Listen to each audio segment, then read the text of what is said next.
Boys and girls, good morning. How are we all doing? Welcome in, welcome in.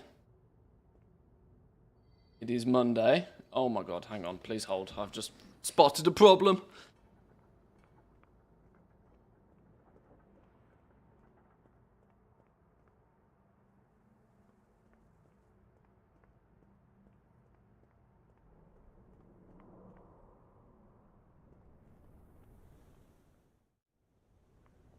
Problem solved. We have coffee. Problem solved. Crises averted. Good morning, boys and girls. Hope we're well. Good Mondays to you all. It's a short week this week for me. I have Monday, I have Tuesday, I have Wednesday, and I have a little bit of Thursday. But then I'm off on vacation for a few days. Just as pre-patch is landing. Fun times, eh? I will pre-patch the first day of the pre-patch event. I will likely miss, as I don't get back until late on Wednesday next week. But we'll see how I feel on Thursday. See if I'm, that's sort of when you need to take a day after your holiday to recover from your holiday. That's kind of the situation I think I'm going to find myself in. We'll see. I'm quite tired, if the truth be told. No internet for 6 days? Oh dear. No internet's not good. Not at this time of the year. Watching stream via potato phone? I don't know where you're geographically located, but remember data caps are still a thing on mobile phones. They're not for me, but I know they're still a thing for lots of people. Don't burn through too much data watching a stream. Streams are quite intensive. But welcome in, boys and girls. Today, my plans are quite simple. I'm going to tinker and I'm going to fix things. There's lots and lots and lots of gaps in my guide. There's lots of gaps that I need to close. Tailoring, I think we're about able to take a look at by this point. There's still a few things I want to look at the tailoring leveling path. Secondly, I have lots of things to talk about with tailoring that I've not really paid much attention to. Little things like unraveling, where I've been leaving it as late as possible simply for the fact that it's been broken. Tailoring's been in a bit of a shocking state, so we need to update tailoring a little bit. And I kind of have this inner need to be a little bit greedy. Jewel crafting is my main profession. I love me some jewel crafting. I've been a jewel crafting main character for basically forever. And I need to look at jewel crafting in a bit more detail. It was the very first profession I looked at because it was one of the first ones that was implemented and kind of felt good. I've done a little bit of prospecting testing. I'm gaining an understanding of where the gems come from and at what sort of price. Now I need to see how the actual leveling is going to feel. Something else I want to do, I want to test something else this week, potentially, which realistically means today or tomorrow. I want to see how much Artisan's Acuity you can gain by doing the profession shuffle. Not the running around picking up treasures bit of it, but the leveling all of the professions to like 25, maybe 50, maybe 75, whenever it's applicable. How many materials it uses, and how much Artisan's Acuity you can gain by doing it. Just to really see what the depth of that is. I know full well exactly how much Artisan Acuity you can get from treasures. Hello and there. We'll have to see if they implement any changes on that. Samadan posted my little video and talked about it in the weekly economy report that goes up on Wowhead yesterday, which is probably going to have shone a little bit more of a limelight on it and will get people's opinions. Some people agree with me, some people disagree with me. But it's in the hands of Blizzard now. Blizzard are definitely aware of it as a thing that's of a concern to some, at least. We'll see if they change anything there. I want to see, let's say they nerf the treasures from gaining you so much Artisan Acuity. What's the Because the profession shuffle generally is still a thing. There's no way to counteract that. The closest thing they did to counter it in Dragonflight was they nerfed the first time craft bonuses down to only 1 artisan's metal for like most first time crafts. That doesn't mean you can't cycle through all of the professions and still harvest a bunch. Is it going to be enough to get you, like, if you do it, is it going to get you like 300 artisans metal for free? Would it like be worthwhile to get one of your 3 tools done and out the way? It's a little bit, I don't know the numbers yet. And if I don't know the numbers, I don't know how it stacks up in terms of value and how much of an advantage it'll be. I still think there's a strong overall misunderstanding of how the new crafting system is going to work. I'm not convinced a lot of people realize yet that the race is on, right? The race will be on every single profession. The race is going to be on to guarantee things at quality 3. I've seen quite many content creators as well, especially, saying, oh, it's okay, you're not going to need everything, you don't need to worry about it too much. And I don't think some people realize just how tightly tuned everything is. For example, if you want to be making weapon enchants, and you want to be making weapon enchants to the best of your ability, and you want to be able to supply the market when the market demands them, you are not going to be able to do that unless you have this bar filled, these 3 profession tools at blue, and are also simultaneously using max 3 components. Then you might have, if you are absolutely lucky, exactly 480 recipe difficulty, and you will exactly be able to guarantee them at quality 3. No +1, no -1, no room for movement. If this is 80, if this is 90 or 95, you're using concentration every craft. Which may not necessarily be too much of a problem, but the concentration is still pretty high. Even if you are like really close. The difference between being able to craft them at quality 3 all day long for as long as people want them and as long as there's profit in them, and having to use concentration is the difference of being able to like maybe make 10 of them a day, as opposed to being able to make an unlimited quantity depending on how many people want. That is, without question, going to be one of those situations where if you can guarantee quality 3 quickly and be one of the first few people, especially on region-wide commodities, if you can be one of the first few people be able to guarantee these at quality 3 regularly, and to be able to supply people whenever they need them, not just in small bursts, you will have the market to yourself. It will not necessarily be quite as ridiculous as using inspiration to guarantee quality 3 on like the first 2 days of the expansion. That was broken because you could just burn all of the quality 2s in production of quality 3s on a proc chance and GG all the way to the bank. All you had to do in Dragonflight was get to rank 2. That's all you had to do, and you could get to rank 2 in day 1, pretty much. All you had to do was get to rank 2, and then inspiration would do the heavy lifting for you from there. I've seen a lot of profession videos in this last week, and some of the videos have terrible routes to spend knowledge points on. Yeah, I worry about this. I've not watched much on YouTube, if I'm going to be brutally honest, but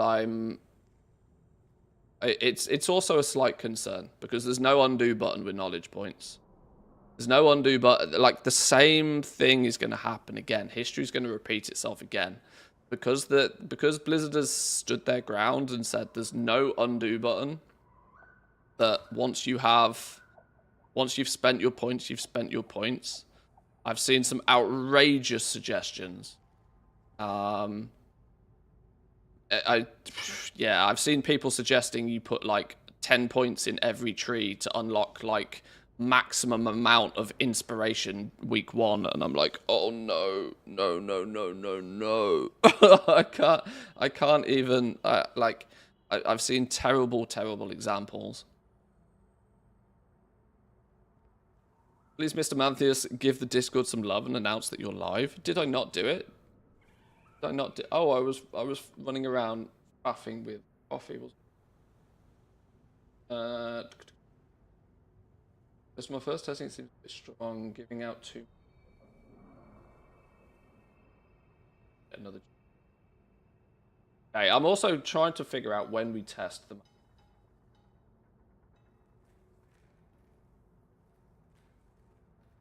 I've also kind of left thaumaturgy.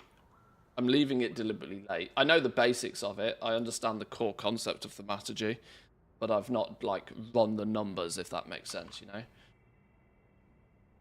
Since it is undergone tweaks and tuning and changes borderline every single build so far.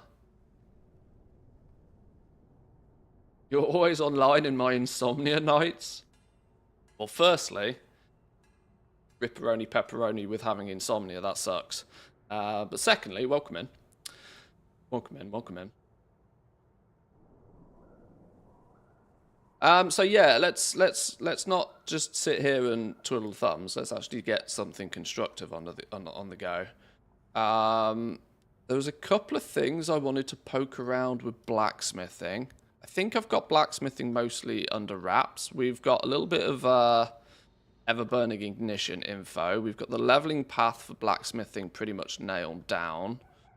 Have I got all the rep rewards and stuff for blacksmithing? I'm pretty sure I have. I haven't done little fancy icons for the treasures, but that's fine. Weekly knowledge gains. I need to double check that these numbers are still right, because some of those changed a build ago. Dark Moon Fair info's in. Weekly knowledge summary's in. I think blacksmithing's nearly finished. Or finished as much as I want it to be finished for the launch anyway. There's still lots of tweaks and tuning that will come once we've actually got live data, you know, actual numbers. Straight up, no messing. Data to put some science towards this in terms of like, oh, you're blacksmiths. Oh, okay, well, it's actually a trap to go this way because everybody went that way sort of thing. Okay. Blacksmithing looks to be pretty much done. That means tailoring might be the last major profession I have stuff to do. And you can see I've not spoke about them. I've not done any info about the materials because they keep goddamn changing all of that. Although it seems to be... Oh, hang on. This is a good question. Tailors. Any leveling realm tailors. Not stand in Ogre Marvel Stormwind tailors, but actually tailors that have been leveling. Can you find all the cloth yet? There was one of the cloths that just doesn't seem to exist ever anywhere. Dawnweave or Duskweave, one of the two. I can't remember which ones. But yeah.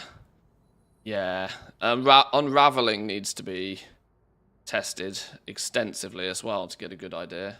Was it Duskweave? Yeah, there's one of them that you just can't flip and get. Even this late in the beta, it's like you've got to spec into it with tailoring. Where's the spec trees? You've got to spec into it with tailoring in the first place. You've got to spec into it even to be able to find the damn stuff. I really do think that tailoring is going to have an interesting time with prices. Tailors are not going to be used to this. Cloth wearers are not going to be used to this. Cloth wearers have had a free pass forever. Mages, warlocks, priests. You've had your crafted gear cheap as chips. Pretty much every expansion ever.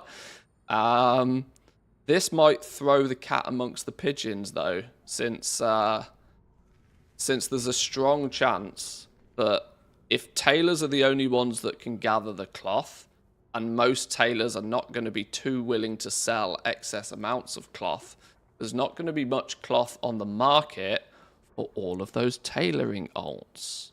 This is what I don't think people might have figured out yet. Everybody's got tailoring and everybody's got alchemy on their flipping alt army. and they want to do the bare minimum on that alt army each and every week. And tailoring bolts was always, oh yeah, I'll just quickly buy some cloth off the auction house, make these bolts, sell them, profit, GG, win. Probably not.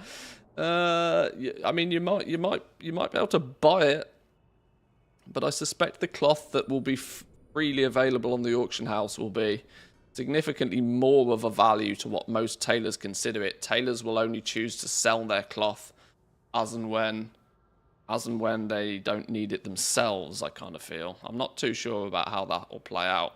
I know opportunity cost is a thing, but farmed it so it's free is also a thing in many people's minds. Will tailors be the only characters able to get cloth, or did I understand it wrong? No, I mean, it's not so black and white that tailors are the only people that are going to get cloth, but regular Joe is not going to gather cloth. Miners can get some cloth from webbed nodes. Anybody picking up treasures, the loot table on treasures is pretty extensive. But I would point out that the loot table on treasures seems to be pretty heavily limited to quality 1 materials. That's not going to help a tailor when they need quality 2 and quality 3 materials, and the only way they get quality 3 cloth is if they spec into finding it themselves. It's not bind on pickup. Sure, you can sell it, and sure, you can buy it off the auction house, but it's interesting that tailors might now be the first and only profession that doesn't have much reason to sell its farmed items. Herbalists find shit and they sell it to others. Skinners skin stuff and they sell it to others. Miners mine up stuff and sell it to others. Tailors are going to be the only ones finding it, and they're going to be keeping it a lot. Going to be interesting. The 2x4 farming could be fun, though. 2x4 farming could obviously change the game there for sure. Tailoring, what are we saying? Tailoring and inscription. Welcome in, Thozan, by the way. Welcome in, Jack. Welcome in, everybody I haven't said hello to. I'm sorry, I'm Ted talking. Inspiration. We might have inscription, dark moon card farming. We might have tailoring for cloth farming. I suspect could be a good wombo combo. You probably don't need enchanting anymore, particularly considering there's nothing heavily bind on pickup-y if you're doing 2x4 farming. Yeah. I've only seen Dawnweave drop so far on the leveling realm. Haven't got any Duskweave. Yeah, we were talking about this a second ago. That one of the cloths just doesn't exist. It's like, okay. We're surely like 1, maybe 2 builds away from release candidate. Things should be like, it should be bug fixing now, not feature implementation. Which is a bit scary.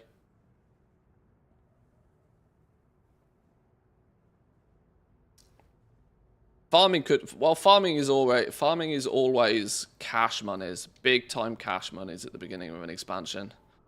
I don't think that's going to change really. I've got a feeling that the amount of people crafting blasphemites and bolts will be so many that the prices aren't going to be that high. Blasphemites, it's just absolutely screams Dracothis 2.0.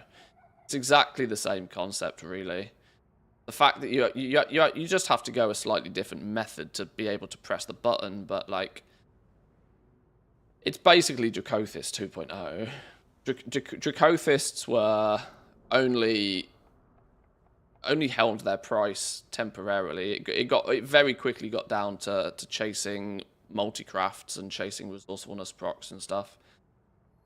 The only limiting factor with blasphemites realistically is they keep changing the you know how much of it you can get.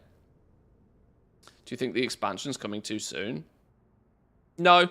No, I think generally the expansion is is about as ready as I would expect. You also have to remember, and I try and emphasize this quite often, is that the build that we get to see and we get to play with is probably one, if not two builds behind what Blizzard are working on internally. This is why so much of the feedback, so many of the bugs are like almost instantly fixed. And it's mostly because by the time people find them and report them, Blizzard have already found them and already fixed them, and they get pushed in the next build anyway. The real problem is when there is stuff that Blizzard don't find themselves.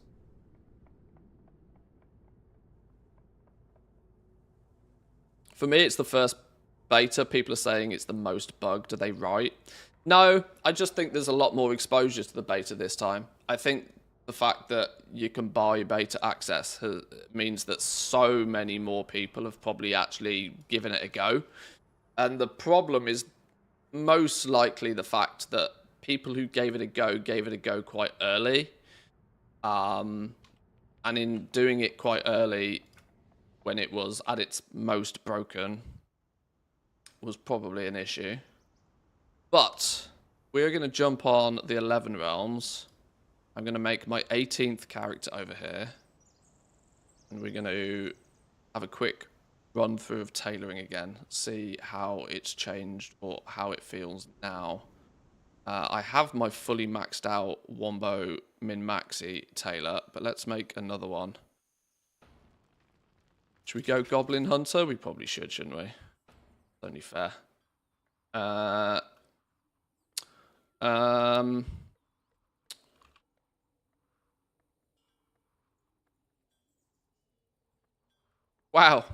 Didn't expect that name to be available.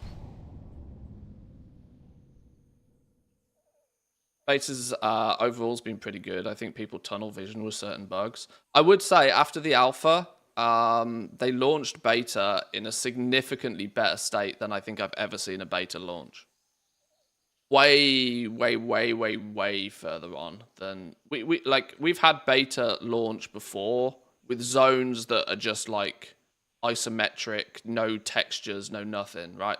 They've had the game was playable, you know, not 100%, but you could basically get a strong feel for how the game was meant to be the very first week of beta. That usually doesn't happen. In the two most recent histories, being Dragonflight and Shadowlands, and even BFA, I tested the BFA beta quite a lot, even though I wasn't like content creation mode back then. They were in a real state. Sad state of affairs when they first launched, but this is why I think that the expansion is probably absolutely fine. There's still a month before it launches. We've got pre-patch like in a few hours, relatively.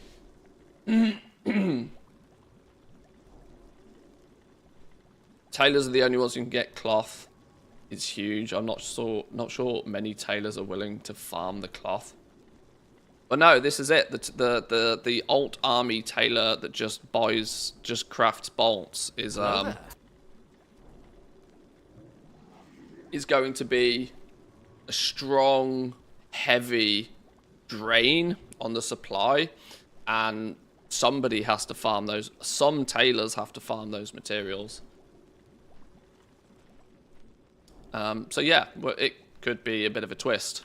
Could be a bit of a twist. Cloth gear and cloth in itself may not be 1 gold a piece, like, instantly anymore. It might mean of some of the very small amounts of cloth that you see early days could end up being posted outrageously cheaply. People are like, oh, a piece of cloth. Yeah, that's like 2 gold. No. No. Maybe try 20 gold this time. But we'll see. Right, let's see if tailoring feels any different. Let me get my leveling guide for tailoring on the go. Where's it gone? 1 to 100. See how this has changed in the last few weeks. Gonna need some materials. We're probably gonna need some sparks to finish it off.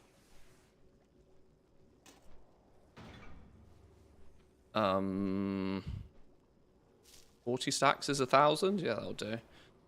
Let's grab one of those because we probably need it. I can't remember what else we need. Be careful out there. Well, we actually need some... What we do know we need is we need some weaver cloth. I really wish they'd give us quality 1 weaver cloth. Why don't they give us quality 1 weaver cloth from here?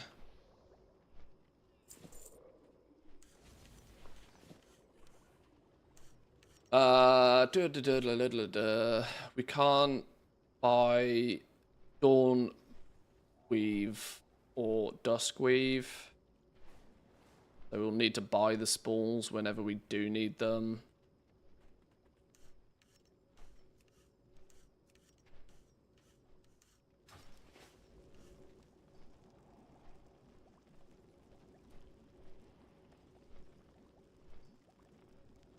Dear God, I think I'm dying. Q1 cloth in the bag that you buy from the guy that teaches the profession. Is that? Okay, hang on. Guys, that we have.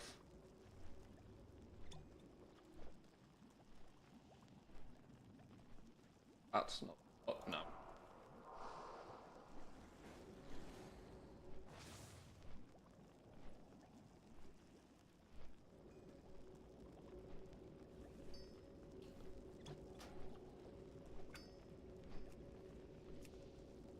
Okay, you are in the right place. Ish.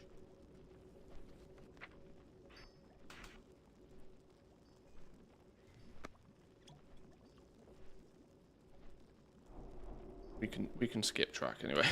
We can skip.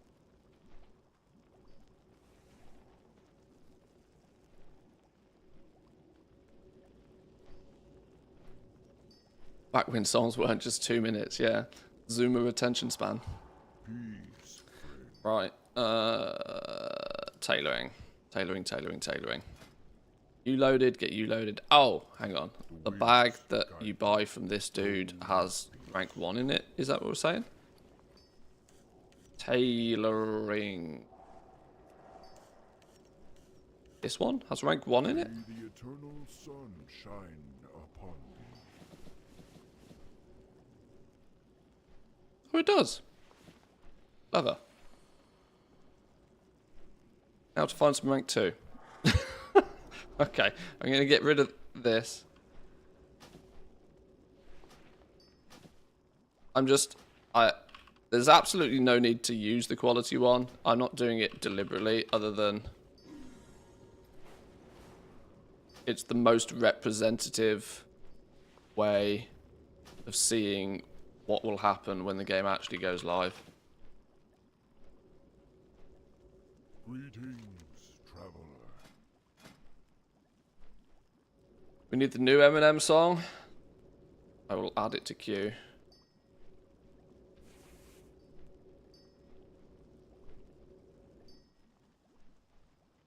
That said, which are you considering his new one?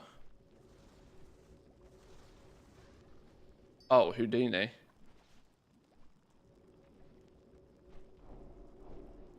I was looking at his top streamed tracks, and I was like, wow, that can't be right. And then I forget that, like, some of his top tracks are, like, in the billions of streams. So 270 million streams is actually quite impressive.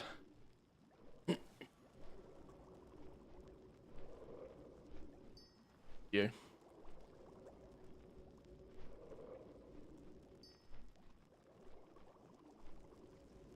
I've not listened to his new album yet. I need to investigate. I can't really get away with listening to an entire album, I don't think, on stream.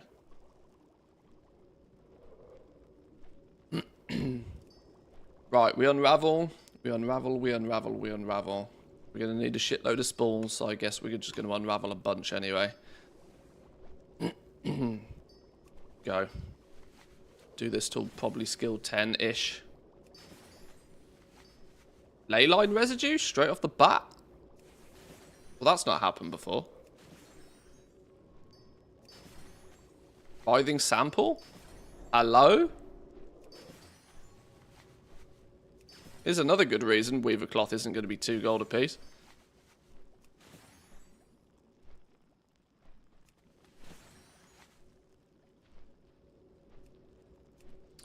Sure. Fine. We get some... let's put all these mats a little bit further down. I think we're going to need space, aren't we?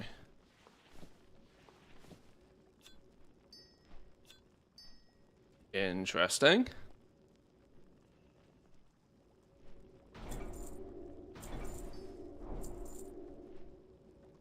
So, stops giving skill points at 10, which is fine. Right into bolts, I assume. Meaning we're going to need some moss wool thread.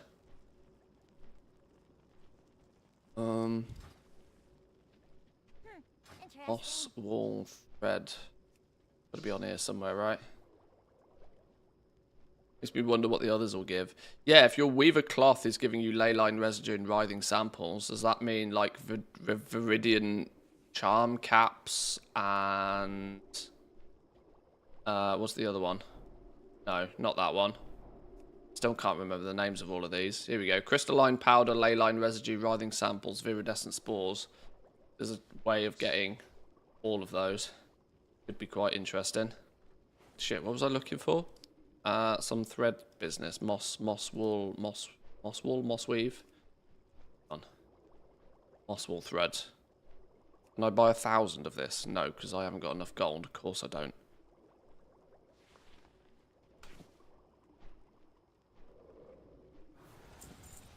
That would be sensible, wouldn't it? Be good.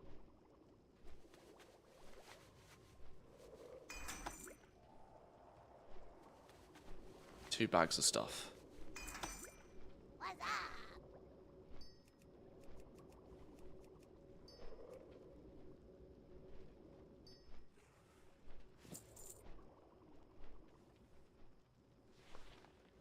Go up there as well.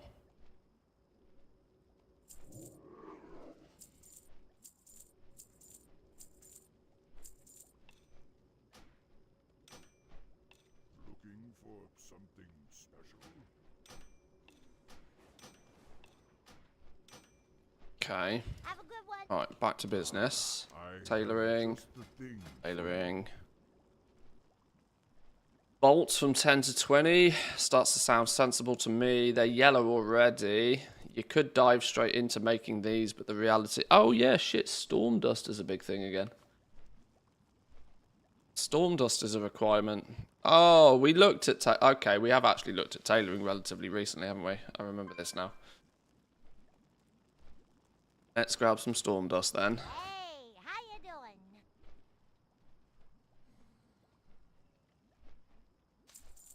Getting annoying, we've only got quality 3.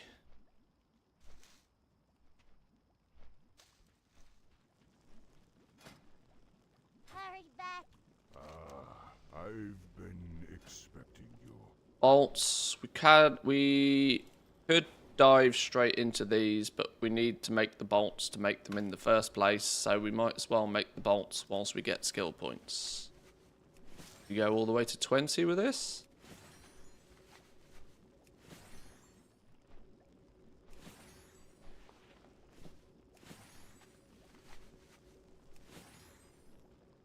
Green at 15. It's not like we're not going to need the bolts, so let's assume we keep going.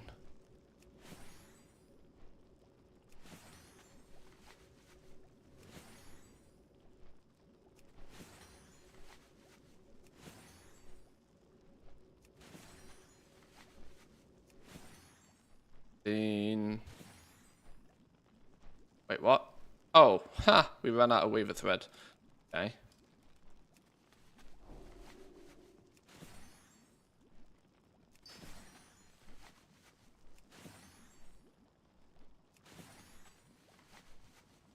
Let's just break down 100 weaver cloth. Wait, hang on. What happened there? Why did it not consume the weaver cloth?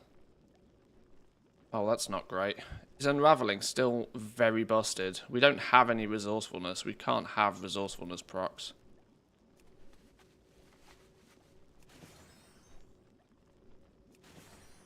Something else to keep our eyes on. See if I can make that happen again in a minute. How have they like? How is it taking them so long to fix unraveling? On one more skill point.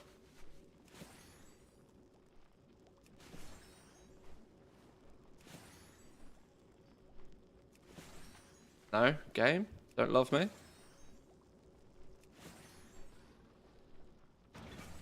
There we go. There we go. Is there any benefit to having a skilled profession going into the war within, or do I have to start over anyway? You have to start over anyway. I wouldn't worry about Dragonflight stuff.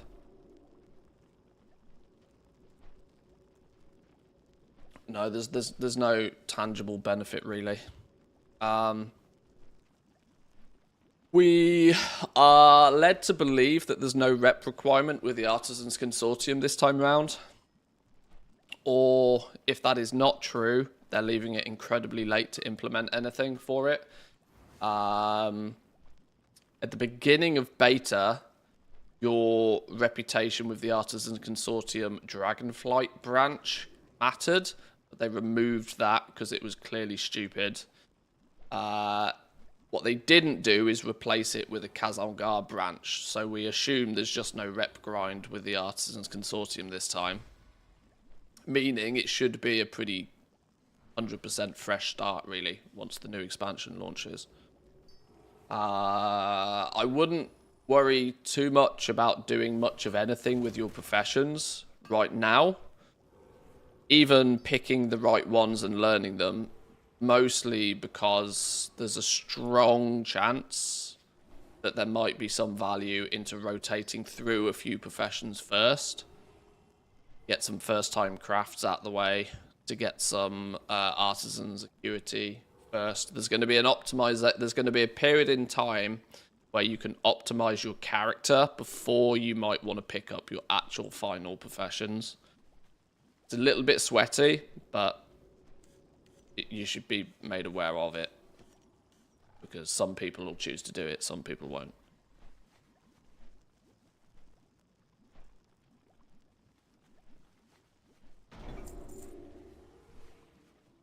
Blizzard not locking something behind reputation or another block. Well, the other block is Artisan's Acuity. All of the recipes require Artisan's Acuity instead to purchase them. So it wouldn't matter what your reputation was with them. This is kind of why I'm quite defensive about the Artisan Acuity cheese via treasures, because I think that completely unravels everything that Blizzard planned for pacing of you getting your recipes and tools and stuff.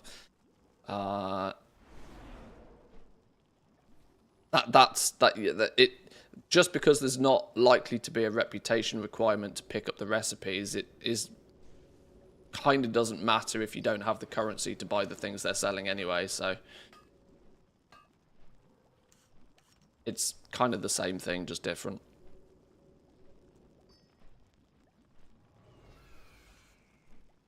Pag B, my man, welcome in. Good morning, good morning.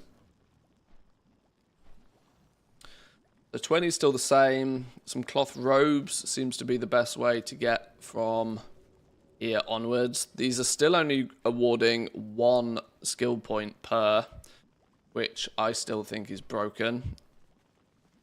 We've made a bunch of weaver cloth bolts to support this already. So we can just churn out 5 of these.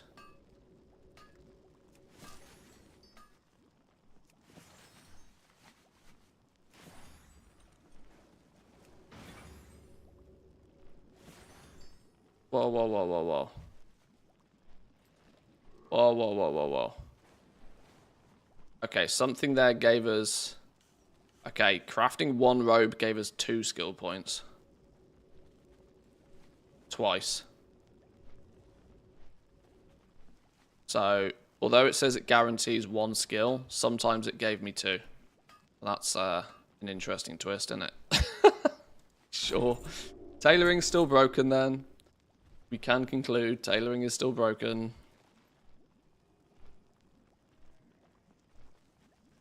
Exquisite bolts, 2 cloth, 1 storm dust, 2 cloth, 1 storm dust. The exact same cost as making the robes.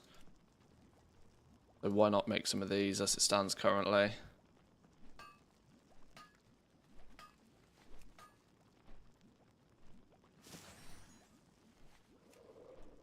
Get to 30.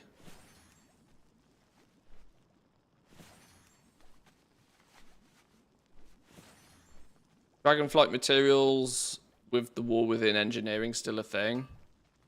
Yes. Yes. I suppose that's the only asterisk next to one of my previous questions, is that yes, you can still use past expansion materials to scour for scrap and to pilfer with the engineering in the War Within as it stands currently. So there's a slight advantage to a bit of preparation there.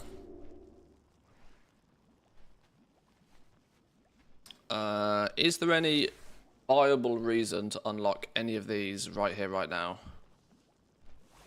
Do we get anything for free?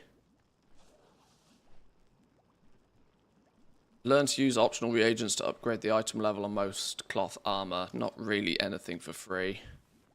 Learn a sub-spec straight away. Learn to find scraps of Dawnweave.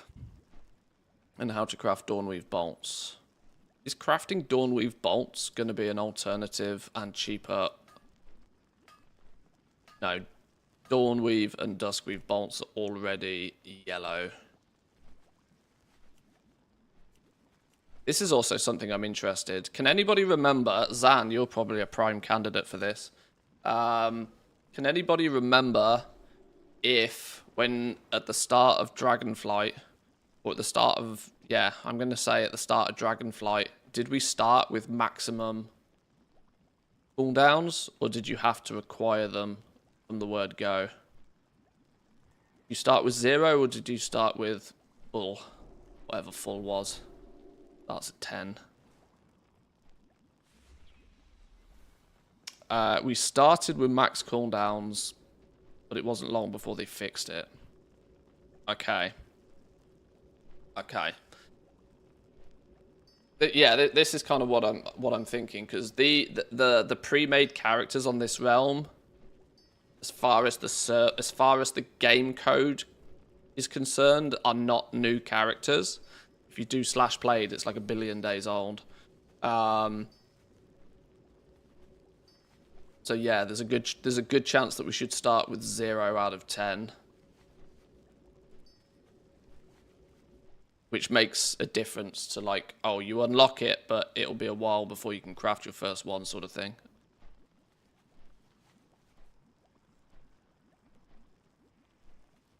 You started with max, but then there was the bug with the alchemy transmutes, where if you learned Dracothist, it reset your cooldowns to 0.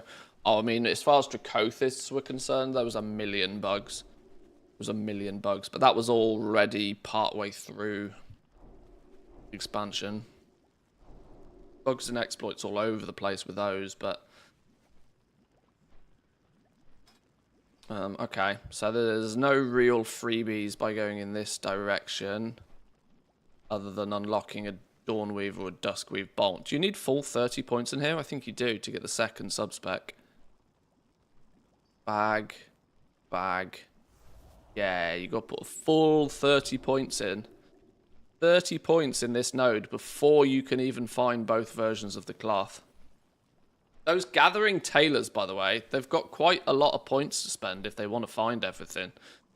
Gathering tailors don't get shit for free. You got to put 30 points in here to even unlock the ability to find Dawnweave and Duskweave, as and when it chooses to exist. Secondly, I think you then need to... Where's the one that gives you the chance?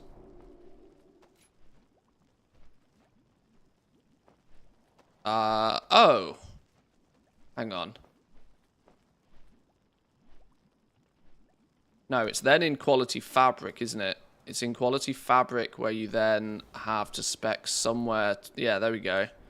You have to put 30 points into quality fabric as well so that the cloth that you find will sometimes drop at quality 3. So there's 60 points. 60 points just to be able to find cloth from mobs. 60 points in 2 separate trees before you're even off to the races. Then you've got something somewhere that increases the... It is in Textile Treasures then where you need another 30 points to improve the quantity that you get or the chance you find stuff. Yeah, so then it's another 30 points in Textile Treasures. You'll sometimes find weaver cloth bolts from humanoids. Your chance to find cloth from humanoids increases. So to be a fully sufficient cloth finding tailor, it's funny, you know, it's gonna make tailoring like a semi gathering profession. You know, it's a bit of a hybrid. Could have a tailoring hybrid gathering build. The fact that you need to spend 90 points before you are going to be... I think my calculations on that is 90 points, 30 in each of the first 3 trees. I don't think there's anything in Threads of Devotion, because this is just simply straight up your crafting of gear tree. 30, 30, and 30 to be able to find all the types of cloth and find them at the top quality, and sometimes find bolts. 90 points to be the gathering tailor. That's interesting, and I wonder how that route is then gonna hinder your ability to even skill to like 100, because what you've got to consider is, if you're going that route of finding the materials, sure, you could just sell them, but your next logical thing to probably do would be to then craft with some of the materials, or do you just ship them off? Maybe you just ship them straight off, don't you? 90 points to be a gathering tailor, though, is quite a lot.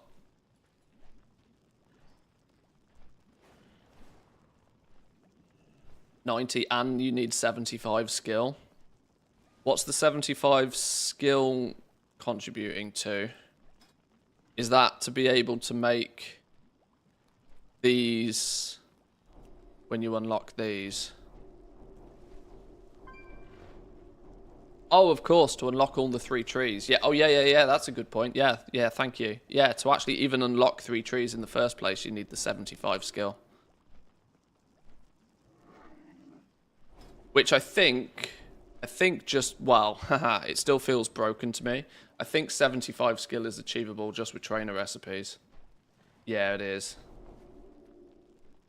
It's not a freebie, it's not a given, but it is possible. So let's continue on then. Cloth cords. Makes sense. Oh, clever. So some of the writhing samples that we find by unraveling then go into our gear as well. I can only make 4 because I've only got 4 writhing samples. Well, there's an easy solution to that, isn't there? Unravel some more.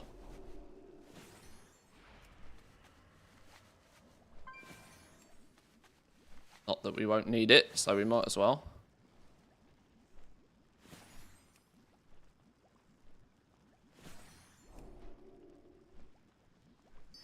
I'm doing them singularly right now because I'm keeping an eye on whether it actually consumes the weaver cloth. A minute ago, it didn't consume it.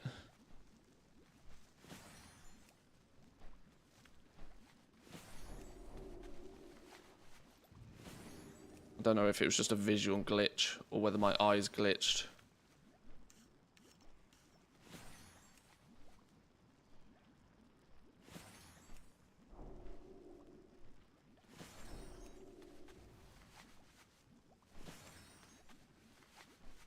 Okay, these goddamn writhing samples. Now I need 1.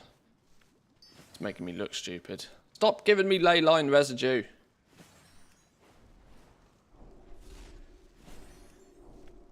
There's a simple maths calculation on this as well, you know.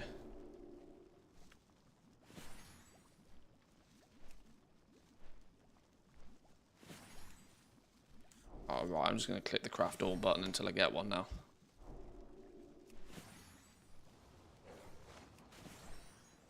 This is the beta, by the way.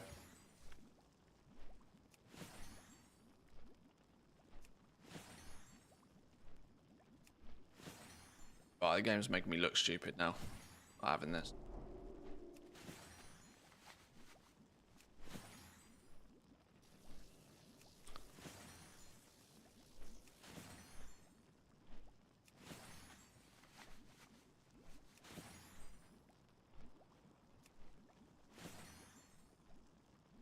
Okay, this is also massively skewing with my numbers. Should have just bought one more of the...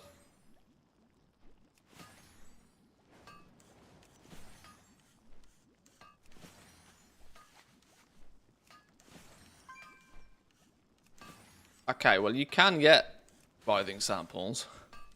Clearly not very frequently though.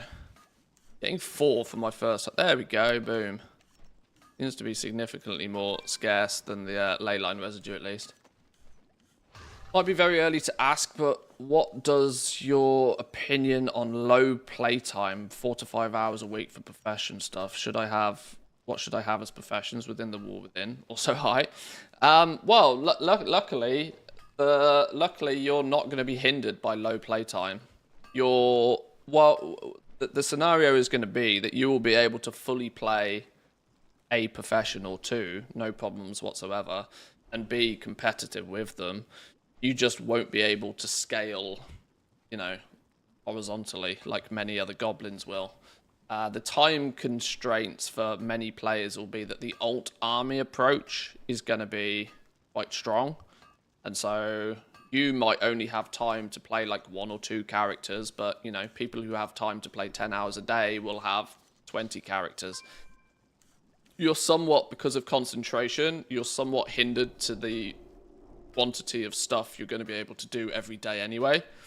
Most of the time you'll find that you could log in, spend 5 minutes looking at your profession, decide what you want to use your concentration on, click craft, produce a small bunch of something to then go post on the auction house. That small bunch of something, when you use your concentration, is likely, it's not guaranteed, it's likely to be profitable, because when you use concentration you can also use cheaper materials, so it's a cheaper way of producing top quality stuff, but you're limited by how many of those things you can do.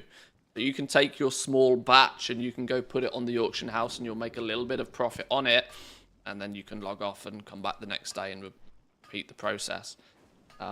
So if you're on time constraints, it's not really much of an issue. There is the time constraints of obviously leveling it in the first place, but leveling the professions is as simple as buy the materials that somebody like myself tells you that you need, level it as far as you can get, and then there'll be some sort of like 75 to skill 100 things you might need to do, collect recipes. You're going to need to get your profession tools in order over time as well. But all of this is not super heavy time constraint-y stuff, nor do you even really need to be level 80. You can quite comfortably do most of this, if not all of this, at level 70 on a lot of characters and professions as well. So the TLDR is, it's likely to be profitable in small quantities. If you want to scale it and you want to do mega goblin things, you're going to have to be competing at higher crafting costs with like all the other mega goblins. Is at least the way I see it right now.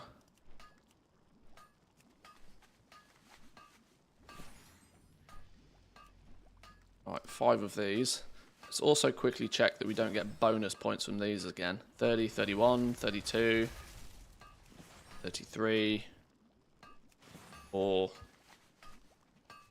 35. Okay, so we did actually just get 1 point per again, which is nice. That's what we should have done. 35 up until 40, we're looking at preserving embroidery thread. Learn this by unlocking the quality fabric tree. This gives you a free unlock without spending any points. Smart.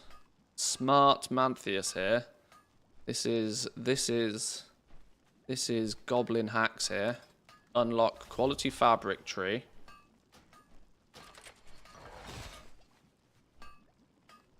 We take quality fabric and we unlock additional embroidery. Now.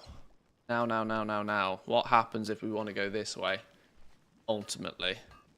How many points would we actually then need to go and spend at some point? 10. Get a sub-spec. Your choice. Gain 1 skill per point. Okay, even if you are speccing into weaving and unraveling or spell threads, you are natively going to want to put a lot of points in quality fabric anyway, so that's not really a problem. We unlock this first to get the thread. Not cost us anything. We get the new recipe. Now we can bang this out. Just uses a bolt and a thread. Now this is the section that might change if they rebalance the materials of these, because these... Oh, these are finishing reagents. They have to keep these cheap. Oh, that's what I never did. I never looked at finishing reagents, did I? I never looked at finishing reagents. Finishing reagents have had a bit of a bump, a bit of a boost. 12% starts to be something that you might go, might be using those if they're 12%. Is 12% ever going to make up for the cost of producing them, though? Maybe not until you can produce these with multi-craft and stuff in the first place.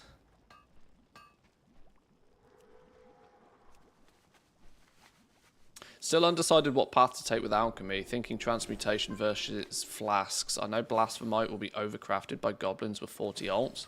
Don't know if I want or could compete with that. Just simply focus on flasks. Alchemy is a prime candidate for having on 2 characters. Your main alchemist will go the flask and potion route. But then throw alchemy on a 2nd, 3rd, 4th character that's got a spare profession slot and do your transmutations on them. I wouldn't take thaumaturgy as a main.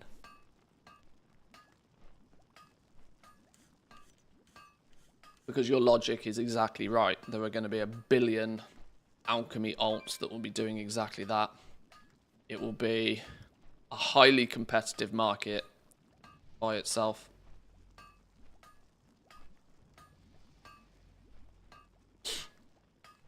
Better do flask potions, sell Mythic Plus runs like I have done in the past. Yeah, well, going the flasks and potion route is also going to give you as a character some bonuses as well that are quite tangible bonuses to have endgame activities. Your free flask every day for starters is a strong one.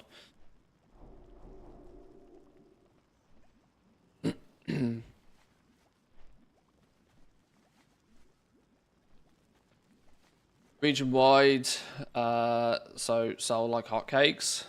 Yeah, I mean, you'll never have any issues selling anything quickly on the region wide auction house because it's just a numbers game, isn't it? You post yours and there's probably 5 people who are about to buy something that will buy the latest ones listed, so usually not a problem. Region wide auction house is very good for that. Anything that you make in small quantities, you can also sell very quickly in small quantities. There's skill 40. That fixes a problem because now it unlocks this. A little bit more expensive. There's part of me that says we continue to make these. There's no reason to not continue making these. Why did I claim to not make these? I see no reason not to continue making these. Was this orange all the way to like 70 or something though? Is that the reason I ignored it last time? I felt it was broken.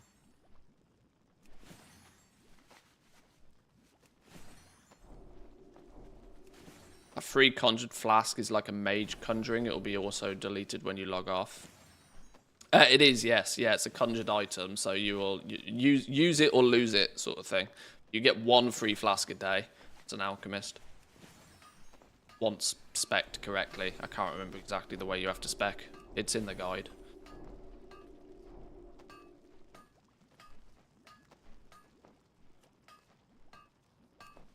I'm going to keep making these until the game suggests to me that it's a bad idea.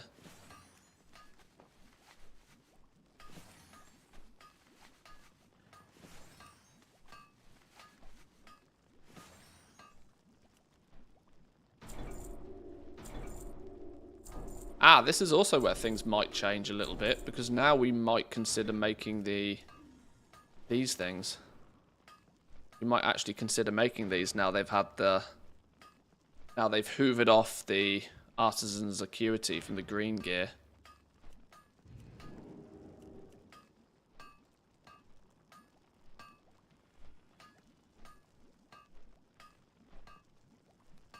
That said, you still can't beat price of 1 bolt and 1 vendor thread.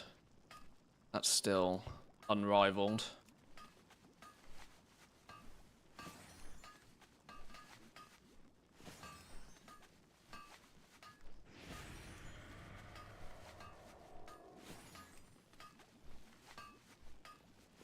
Okay, it's still orange. This is broken. This isn't meant to work this way.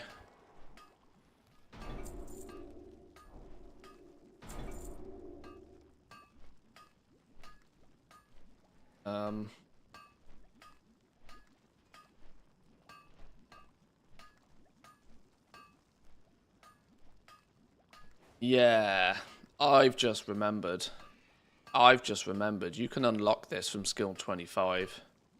As soon as you unlock a spec tree, you can get access to this. Making the... Literally from this point onwards, as soon as you ding 25, once you've made your cloth robes, you unlock this preserving embroidery thread, and you just take it all the way to wherever the flipping hell it stops giving you skill points.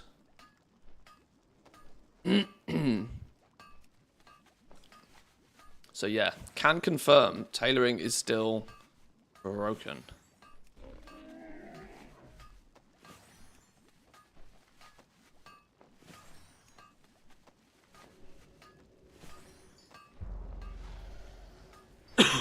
Does tailoring skill points have any effect on the cloth that you find? Up here, no. But there's a good 90 points in the spec trees that does affect it. To be able to find all of the cloth and all of it at top quality, you need to spend 90 points. 30 points in 3 different trees, 30 points from dusk and from dawn until dusk, 30 points in this main first node. 30 points is here so that you can unlock both of these. These are the nodes that actually allow you to find Dawnweave and Duskweave. 30 points in here is needed to unlock both of those. Quality Fabric, you need 30 points in here. As it has the end node, Cloth from Humanoids will sometimes now drop at Quality 3. And you need 30 points in Textile Treasures. This first node, as this is the one that increases the amount of, or the chance for you to find cloth increases with this one as well. So 90 points to be able to find everything and at top rates. Is it worth unlocking these right here, right now as well?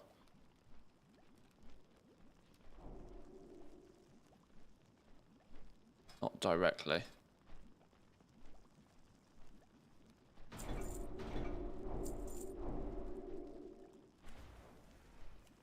Okay, and now we learn these. Still just bang these out all day long.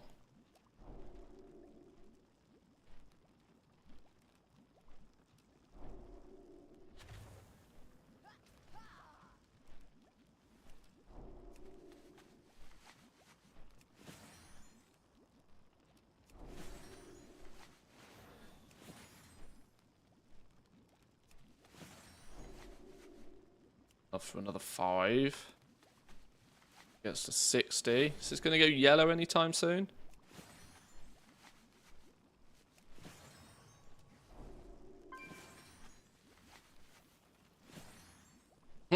No, still orange.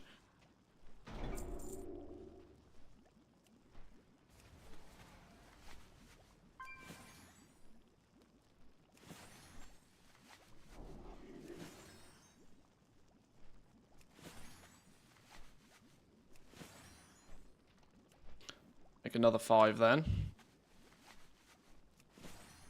Gotta go orange soon, surely.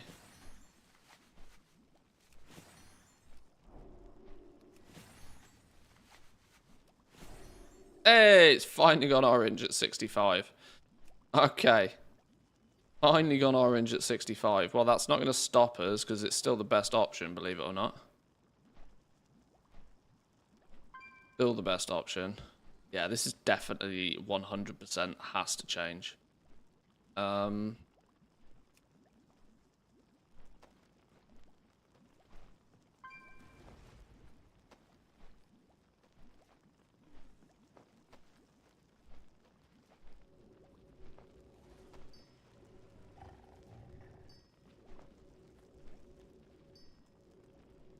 Borken.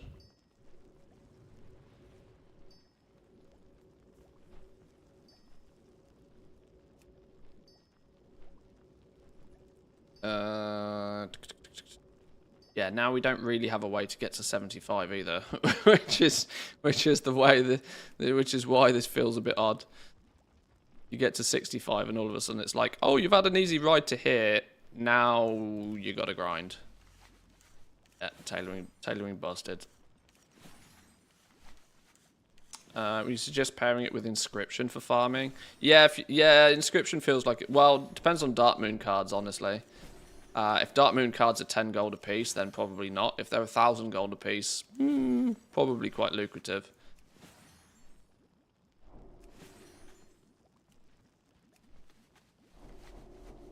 That's the reason you'd pick up inscription, at least, for Dark Moon cards. Gonna go green at 70. Green at 70. Yeah, green at 70. Is there another hack? Is there another life hack somewhere along these lines to get skill points at this point? Skill points at this point. Just as. Unlocking these is quite deep in the spec trees. So are all of these. The interaction on these, I don't know if people have looked at tailoring. The interaction on these sets is quite fun. Not that I'm convinced anybody will use it. That's the problem.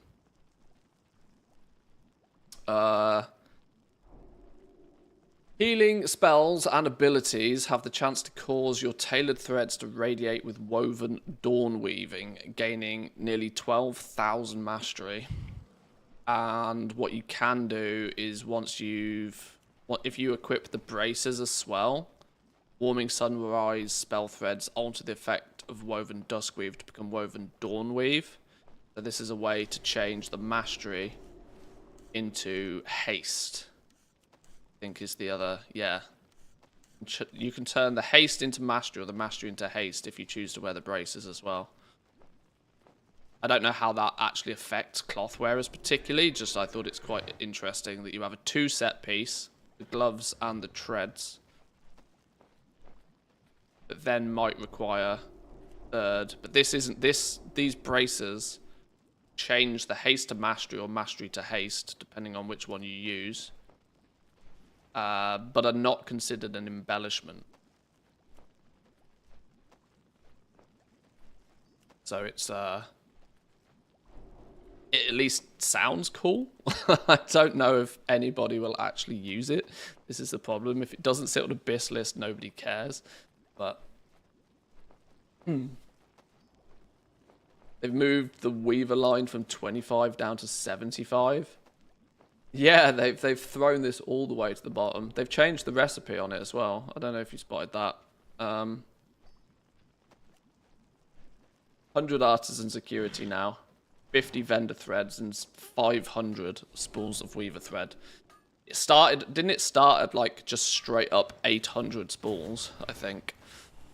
Now they've put artisan security on it, which kind of makes sense because it's like a bonus fishing tool thing, and fishing only has 2 tools in the first place.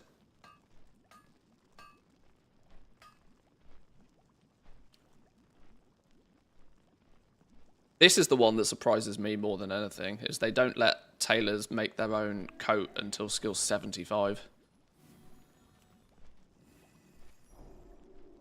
And more so than anything else, if you want to make this coat at any reasonable quality, there's not a spec tree node that improves profession gear. You want to make the coat, or in turn the what was the other one? It was definitely something else. The alchemist's robe, the enchanter's hat, the chef's hat, the fishing cap, the gardening hat. If you want to make any of these at higher quality, you have to actually spec into Threads of Devotion, and you have to treat it like a regular piece of gear, which is different to all of the other professions, because most other professions just have one node that you put 30 points into it and it boosts your profession gear crafts. Tailoring's the only one that treats it like a regular piece of gear, and you have to spec into it.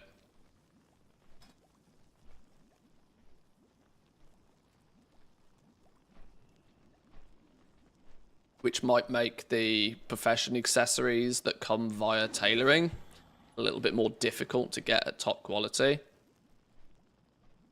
Alchemists, I'm looking at you here.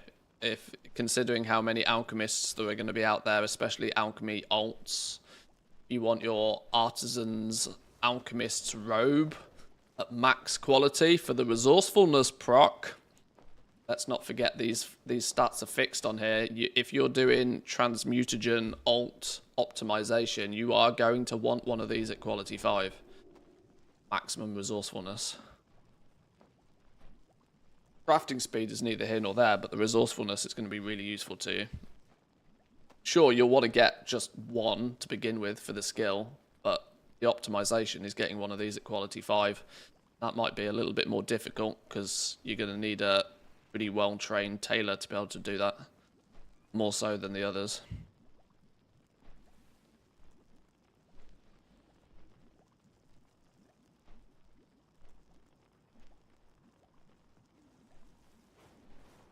Doubt Dark Moon cards are going to be worth anything with how bad they are after the nerfs on the beta. I try not to pay attention to much of anything that goes on in beta in that regards. I wait until BIS lists turn up. When BIS lists turn up, if it's on a BIS list, it's GG. If it's not, it's DOA. It's either a win or a fail, depending on if they're on BIS lists. There are so many balance passes and tuning, and, you know, it's because you got to remember that the cards themselves aren't competing with Dark Moon cards aren't strictly competing with other trinkets anymore.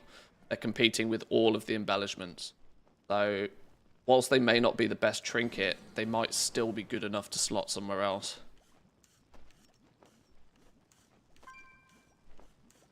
Or they could be complete trash and just put them straight in the bin. We don't know. Right, this is all spec gear, this is all spec gear, this is all spec gear. So you have all of one option to get to skill 75, and it's to continue mass producing these and get lucky on skill points. Once you're doing 75 though, 75 to 100 is going to be killer. I don't know how the flipping hell you're going to get to 75, from 75 to 100. I still think this whole profession needs a rebalance when it comes to the leveling, because it does feel a bit goofed.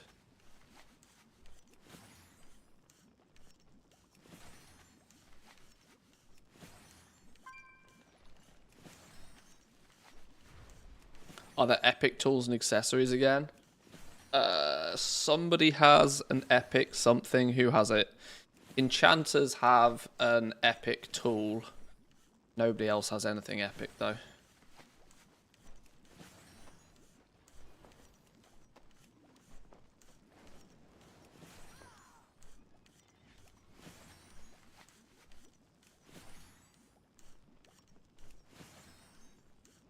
$73. Why has Spotify died on me? 74. Come on, come on, come on. No, never lucky. Why has Spotify died on me? Play.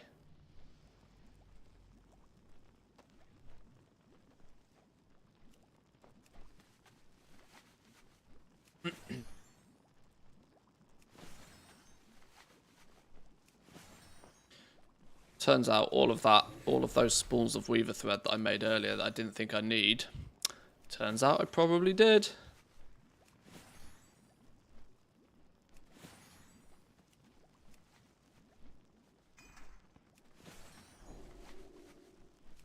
I tried those braces. They're designed for specs like Shadow and Holy Priest. The ability to proc the set bonus doesn't change. Okay. That sounds quite cool, though.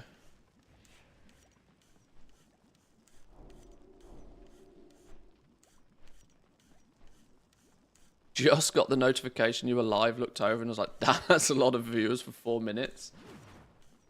Twitch notifications are terrible. I've spotted this. Twitch seems to... They changed this about a year ago, I think.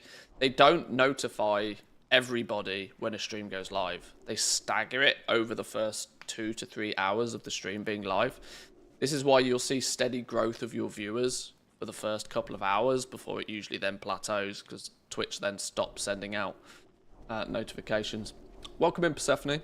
Good morning, though. Or, well, I presume very late good evening to you. I can't remember the time difference. It's a lot. Sometimes they just don't send them out at all. Well, that's also a thing, yeah.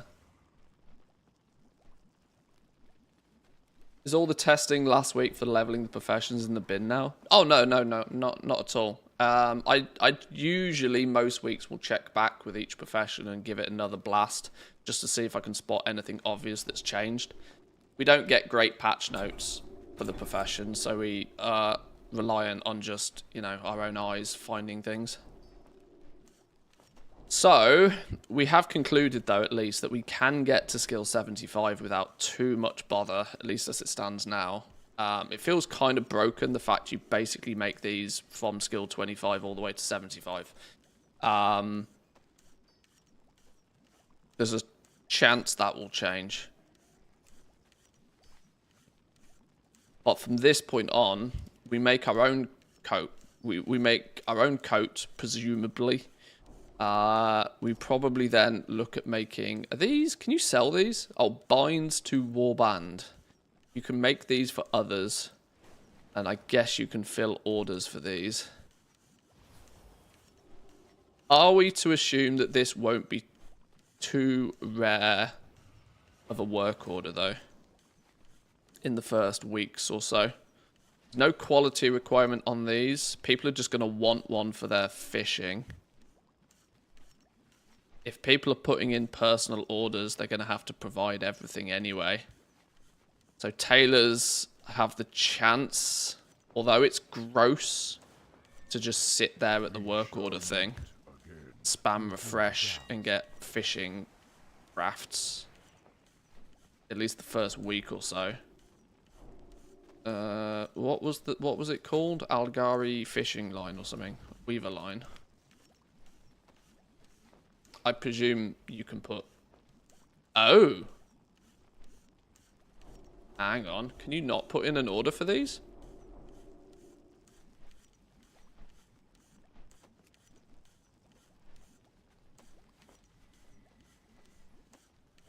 Ah.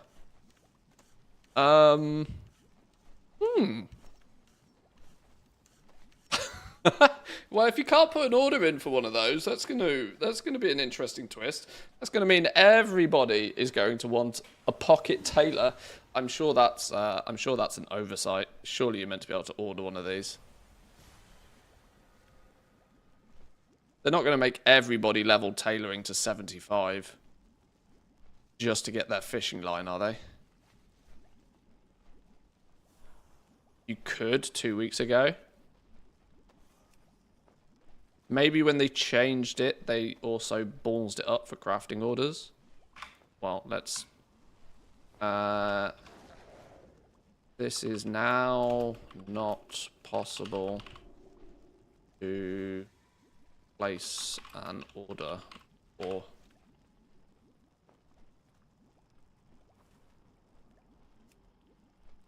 Well, that would be fun, wouldn't it?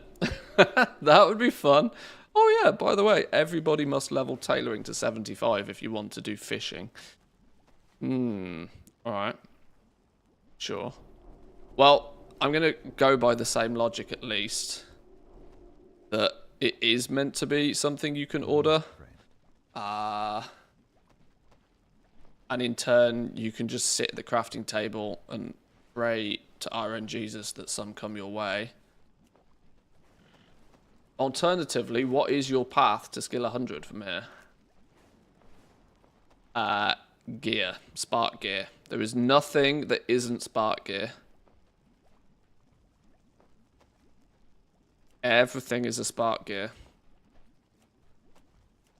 My thoughts here is, how does the likes of anybody that has the audacity to spec anywhere other than Threads of Devotion get to skill 100?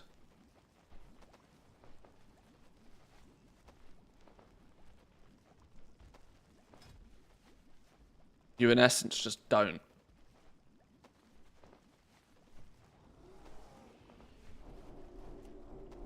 $100 artisan security times 25, 2,500 artisan security. I wonder how many skill points you can harvest from that. It's a slow and steady way to skill 100, just crafting these 25 times. Not cheap to do it though. But in a couple of months' time, 2,500 artisan security is going to be like pocket change. Because people will run out of things to use it for. Not on a brand new character though, I suppose. Still heavily time gating your ability to... Well, I wonder if the catch-up system will allow you to do that. Don't know.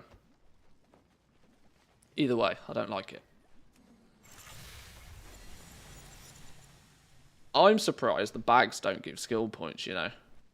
I'm very surprised that the specialist bags don't give skill points.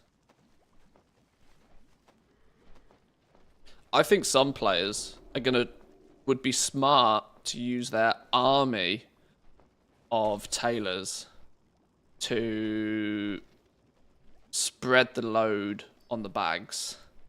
Each one of these is 1,500 cash and 150 artisan security, meaning it is very, very, very unlikely that single characters are going to have the ability to pick up all of these.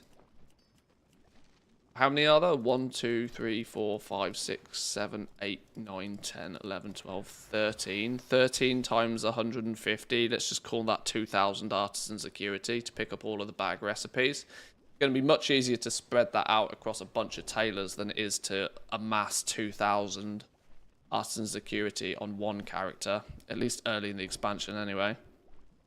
You're going to have plenty of other places to spend your artisan security on. Spread their load. Shush.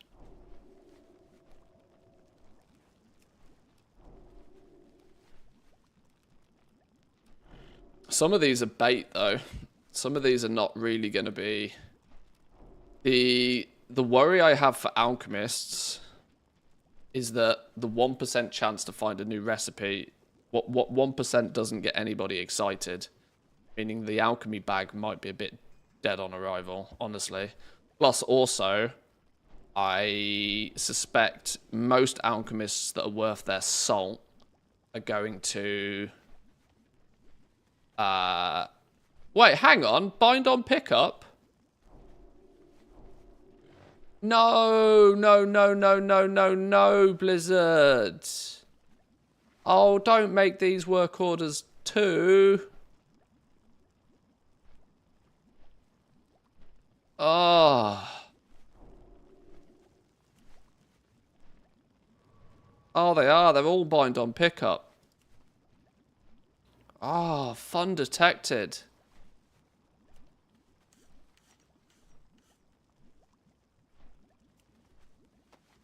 Regular bags are not.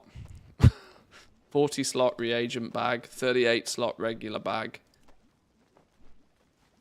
Bind on pickup, bind on pickup, bind on pickup. Dear Lord.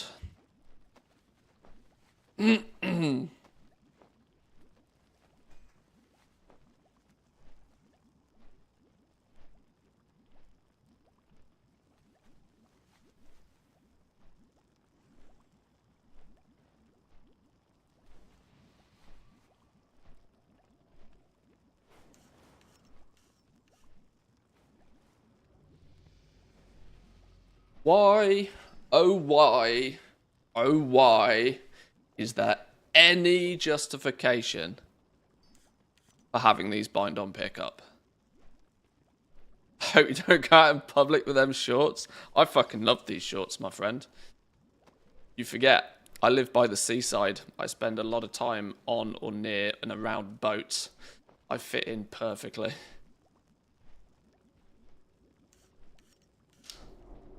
Not only adding artisan security, but now also forcing the work orders on them.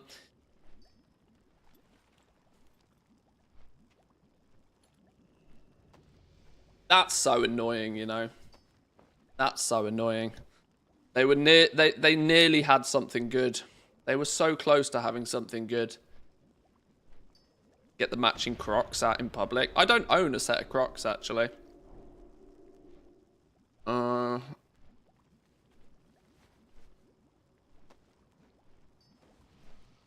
Oh dear, I think you're right. That is a Twitter. That is a Ranthius moment on Twitter. This is going to be, isn't it?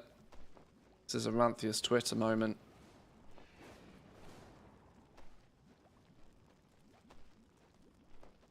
Okay, let's grab some. Okay.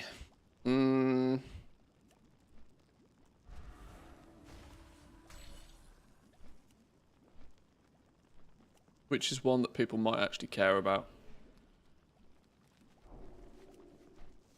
I don't know.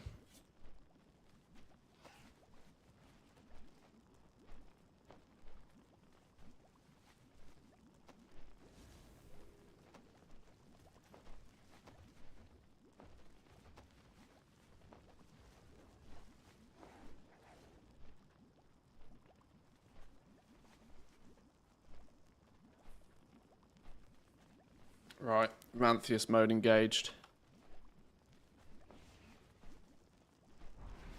How are we wording this, boys and girls? How are we wording this?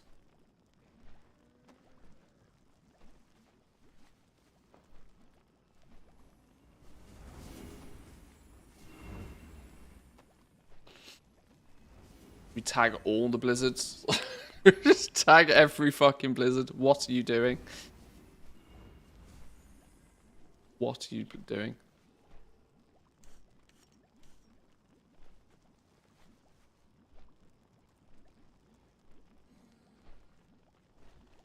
Not that I think they even look at Warcraft Dev's Twitter account anymore, by the way.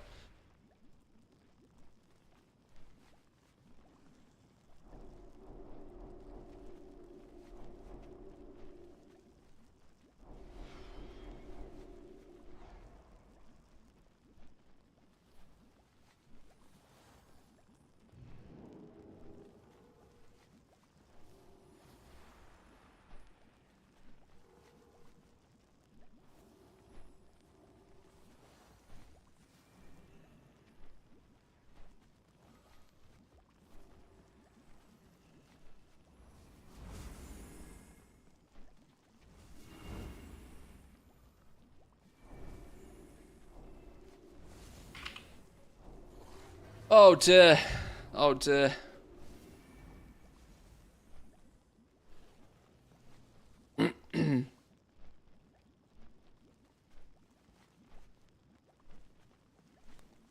These cost acuity and are also forced to be work orders. They should be better, in my opinion. No, it's a bag. There is zero reason for a bag to be on a work order system. Absolutely zero. Absolutely zero reason. Whether it makes them more profitable or less profitable, is...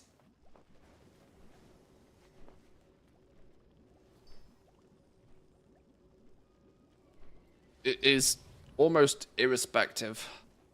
Like, it's another scenario of, like, you must use this work order system. It's a bag. Put it on the auction house. Let people craft them. Let people... it really grinds my gears. It really grinds my gears. Why does something as straightforward as a bag require a work order? Can't wait for my 50 gold tip to press a button.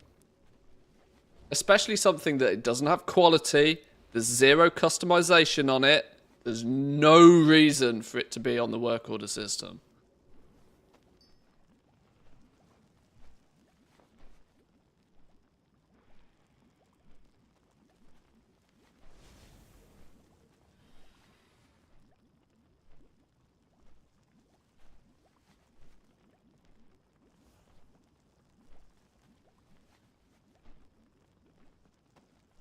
Blizzard Entertainment cares, do they?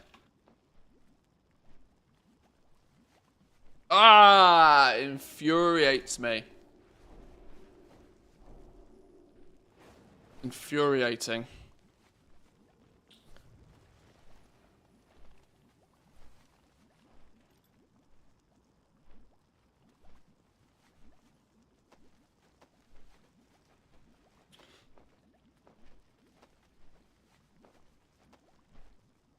It's a good Hoover. They're a good Hoover in a way for the low quality stuff. Oh, I think I really have got a cough. There's no reason for you to ever provide anything other than like the cheapest quality mats on these. So it will, you know, to a degree, it will hoover up the cheap stuff, but it's still annoying that they've like gone, oh, we can put this on the work order system as well. I wouldn't mind, but they don't give you skill point. Like it's if they gave you skill points from 75 to 100, having them on the work order system would be a nice way for people to like look at crafting some of them for skill points. That to me would be maybe the only justification. If they gave you skill points up to 100 and you could do 25 orders of bags for people to get your final points, sure, on whichever ones you unlock. But oh dear. Okay. Anyway, let's move on. Let's not get too laser focused on something annoying.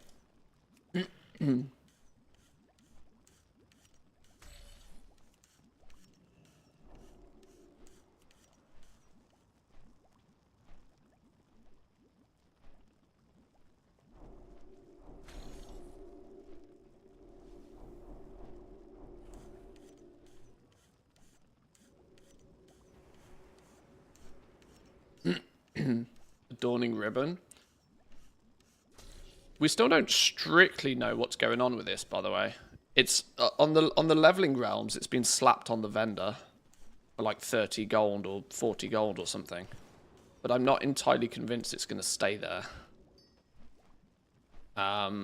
There's part of me that suspects this could be like a rare drop from something somewhere.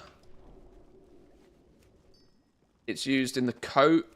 It's used in quite a lot of the end game crafts. In fact, it's used frequently enough. Like, I don't know why tailors would need a second, ever so slightly more expensive vendor material. There's already moss wool thread that was added. I somewhat think this is gonna drop from something somewhere, because it's only used in the top tier fashion stuff. It's used in the optional reagents alongside the Dawnweave bolts. It's used in a whole handful of the endgame cloth crafts, and it's used in all of the bags.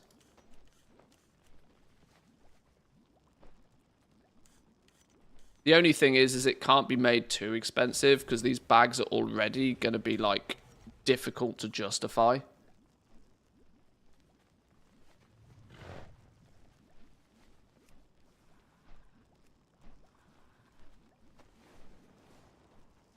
Hang on, have I typoed, have I?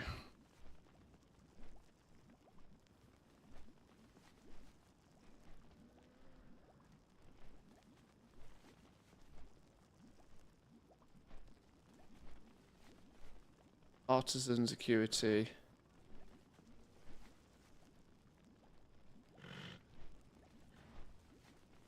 I spelled it right.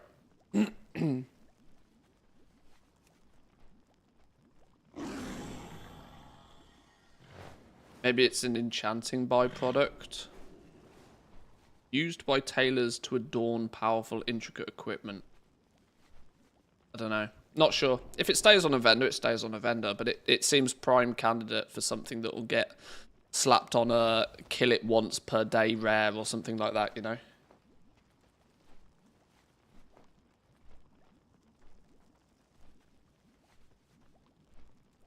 That's my initial thoughts. But yeah, getting to 100... Getting to 100, one option is potentially crafting 25 of these. Although 25 times 500 in terms of spawns is not exactly free either, is it?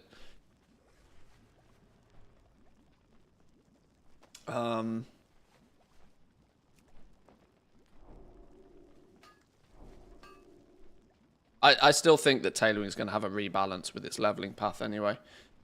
I don't know exactly what they will do or change with it. But it's it still somewhat feels like there's room for improvement there.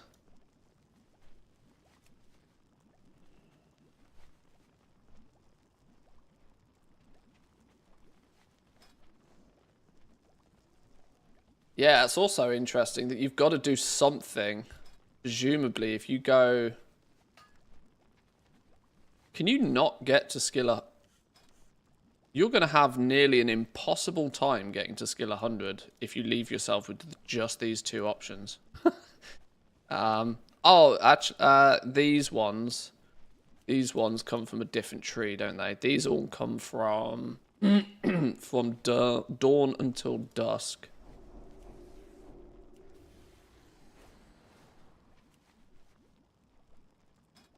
So yeah, even if you go these three, if you don't take Threads of Devotion, you're going to have a very challenging time hitting skill 100.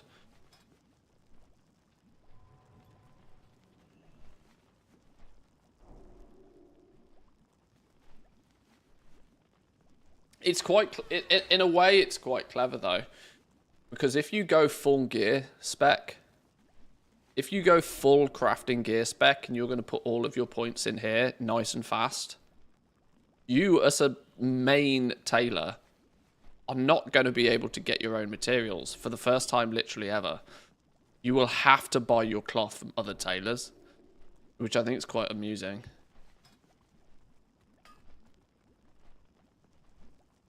Fact that if you go full tailoring gear crafting, you are then likely not going to be putting any points in this tree. You're certainly not going to be spending 30 points anytime soon, because you need to spend 30 points here to get Dawnweave and Duskweave. So you're just there's two materials you are just not going to find. You're also unlikely to put so many points in here to increase the cloth that drops for you anyway. So if you go hardcore tailoring gear crafting, well, I suppose the argument if you're going hardcore gear crafting is that people supply the materials to you to make things anyway, so what does it matter?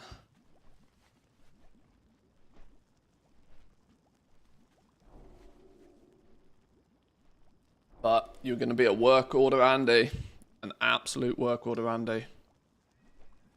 Does that mean that cloth only drops for tailors now, or is it still an increased rate?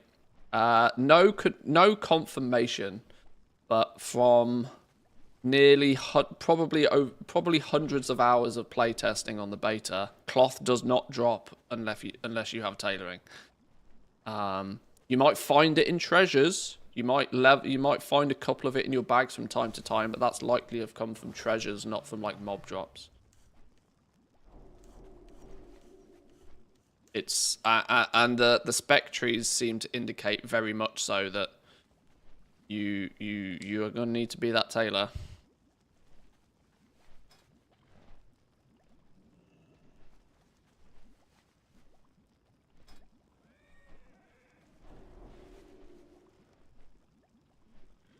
What other potential options have you got then for tailoring?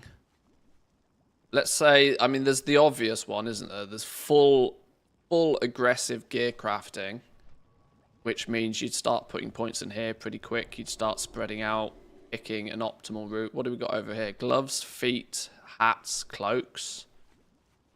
Well, cloaks is viable. Cloaks, I mean, you know, from just straight up customer base, your largest customer base might come from cloaks. A crafted cloak, technically every character in the game could want. Doesn't mean they will, but it's the broadest appeal. Make the cloak for potentially everybody, the concentrated cloak. No restrictions on anybody wearing this. Question is will anybody want to? That's kind of the same any piece of crafted gear. But this is a good route to maybe start with. You've got hats in here as well, which will quickly give you a benefit when making crafted gear. Feet is also not a bad option, actually. Gloves are the only one that are going to clash with set pieces. You got robes and legs. This is like literally a no-go zone. Both of these are going to clash with tier set. The only reason you want to come this way is for the tailoring robe, fashion gear item. Belts, armbands, mantles. Wait, hang on. Why is mantles got an icon of shoes? Tailoring is so broken. The icon is of a pair of boots. Have they jiggery pokered some of this about then? Oh yeah, gloves has got an icon of chest piece on it. Footwear is okay. They must have moved all of this around at some point. Does that look like a hat? Looks like the Pope's hat, kind of. Robes. All of these icons are completely wrong. Oh dear. Threads of devotion.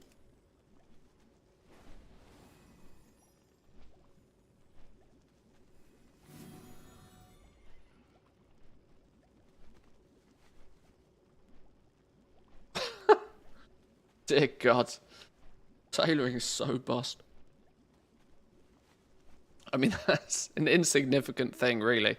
But it's a little bit confusing when you first look at it. Belts, armbands, mantles.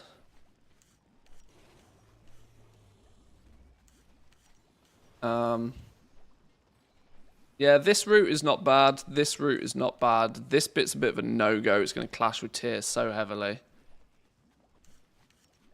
Let's say you want to do something that's not crafting gear, though, on a tailor.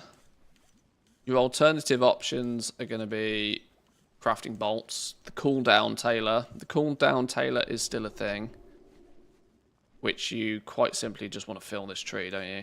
How many points are in here? 30, 60, 90, 130. 130, you can have that done by the time, you know, the season starts, I'd imagine.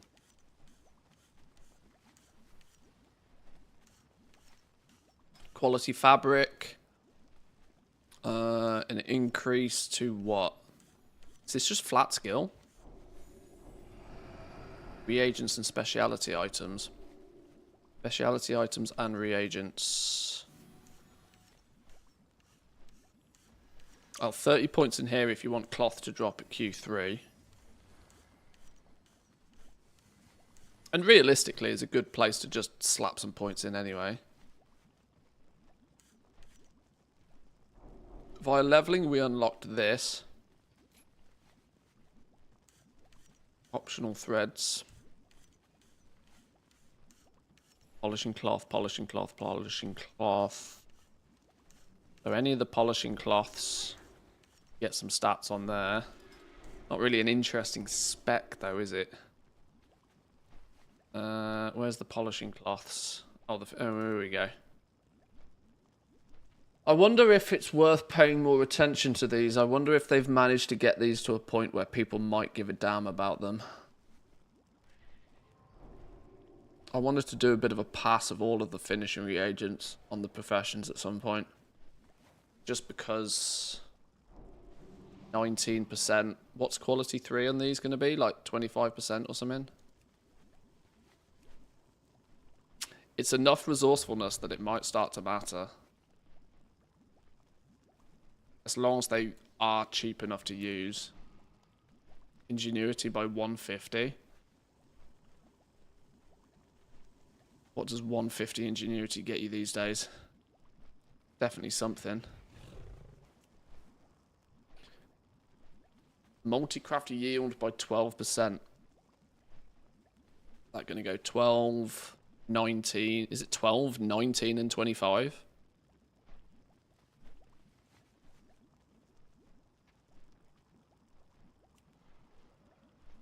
Resourcefulness by 150. The flat rate ones, like resourcefulness by 150, is not as good as, like, resourcefulness by 12%. That's what I don't get. That's a flat 12% increase. A flat 12% increase is significantly better than a, where was it, 150 resourcefulness points, because of how the secondary stats scale now.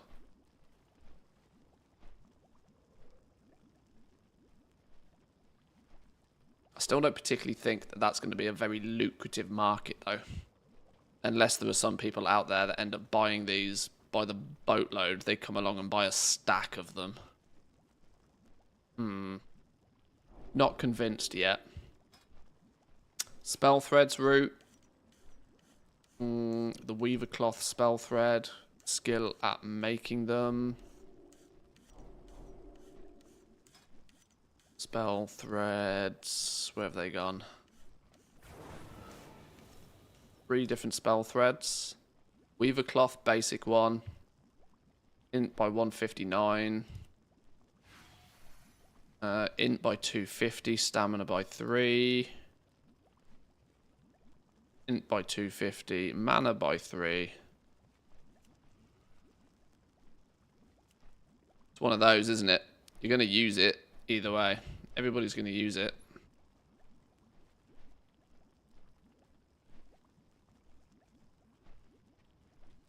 No, I do not do 24-hour streams. You are lucky if you get me doing a 6-hour stream, never mind 24 hours. But welcome in. Welcome, welcome. Nobody wants me doing 24-hour streams. I think the longest I've ever streamed in one go was like 13 hours, and I was broken by the end of it.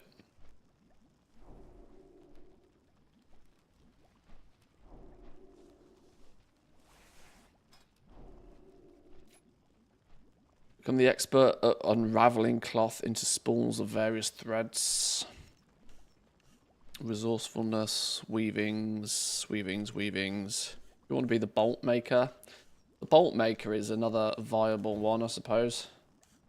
Getting your unraveling to be top tier. I mean, that's most definitely a pretty sizable recipe difficulty there, isn't it?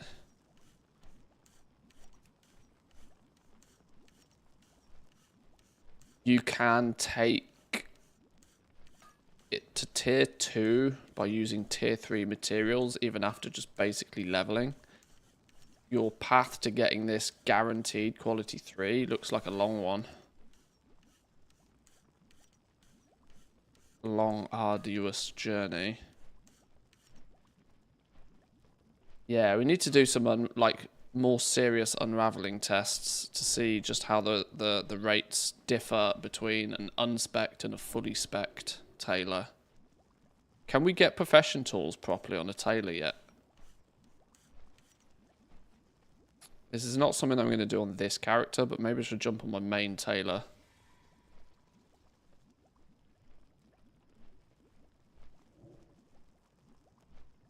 Then when it comes to making things like the exquisite weaver cloth bolts, these are used most often in a lot, actually. Quality doesn't matter on these.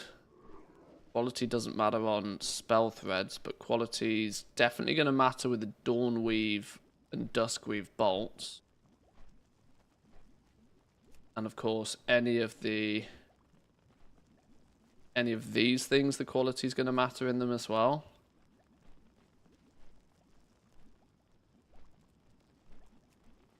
So speccing yourself to be able to make this at the top quality could also be quite lucrative.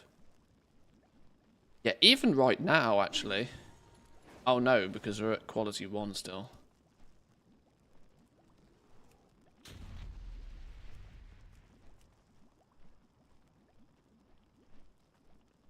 Do you have to use quality 3 weaver thread to get quality 3 bolts? You must do. Along with this and this full. You go hardcore reagent crafter. You've also found yourself in the same position again, that getting these last 25 skill points is going to be a chore. An absolute chore.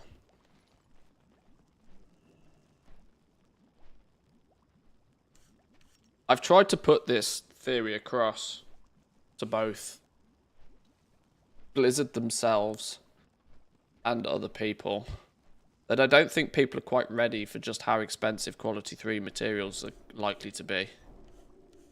Because almost zero consideration has been given to who is actually making those quality 3 materials in the first place, and how and what their journey is going to be like to be able to do it. You know, categorically, the second Season 1 launches and people start getting their sparks and they want to get their crafted gear and they want their consumables and they want all, you know, their new fancy gems and they want all of the top tier enchants. The demand for all of the top tier stuff is going to be redonkulous. Yet, there is going to be very few people, I think, who are going to be in the position to, like, consistently make those quality 3 materials.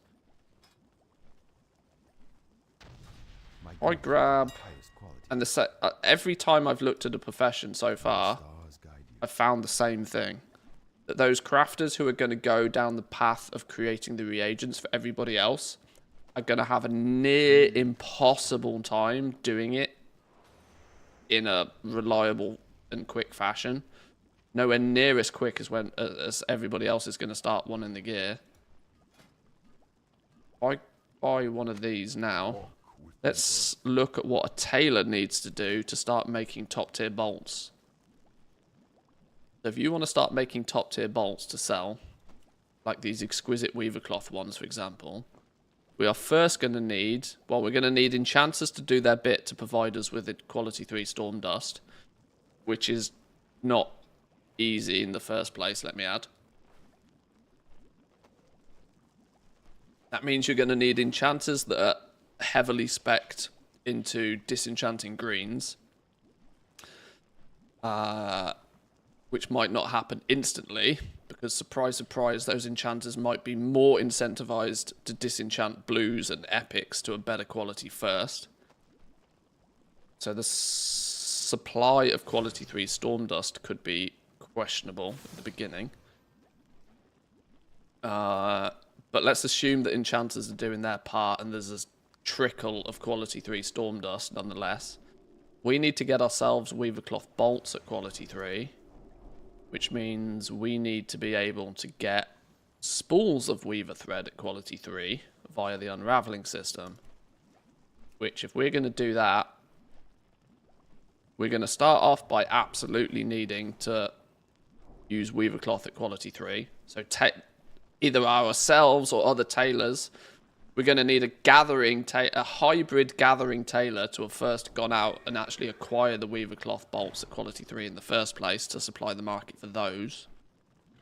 What do we have to do to guarantee these at quality 3 or get them reliably? What can we spec into that increases? It's this one, isn't it? Weaving and unraveling. So we're going to want points in here. Where's the first sub-spec there? Oh, flip. We're going to want points in there. We're going to want points in here. This is going to start improving our ability to unravel stuff. How far do we need to go with this? We presumably need to go the full hog, don't we?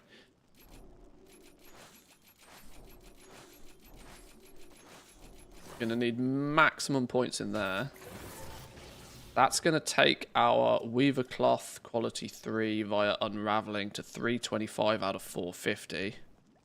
We are still miles away. Categorically miles away. That's worth 40. That's worth 25. So there's only 65 points we can obtain by stuff we're missing up here. 65 points thinking it is nowhere near 450 right now. So we need more points in other places. We need more points in here. Speciality items and reagents. So let's say we go and stack this one to the hills as well. Now we've got 60 points that we've spent in there. And we are still... Is that exactly 65? 50, 65. 40, 50, 65. Fucking hell. Okay, we absolutely need this bar full. And we need all 3 blue tools to exactly get to the point where we can take quality 3 Weaver Cloth and get quality 3 threads out of it. Because as it stands right now, we take that Weaver Cloth and we're just going to chunk out quality 2 Weaver thread all day long. Which is nay good. We need better than quality 2. And if we want to use concentration as it currently stands, we're flipping miles away. So we can't even, at this point, reliably make the quality 3 Weaver Cloth bolts that are needed.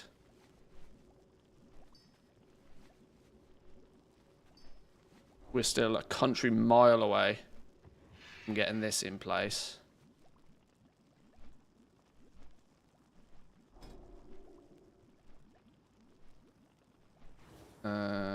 That only benefits spell threads. Optional threads used. What about in here? That's just cloth drops. Learn to craft with less resources, gaining multi-craft per point spent. Resourcefulness per point and ingenuity per point.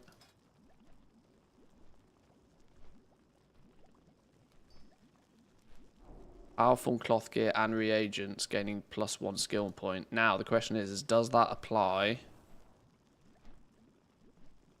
5 skill and ingenuity when crafting items using either Dawnweave or Duskweave. Well, that's not going to help our situation right now, is it?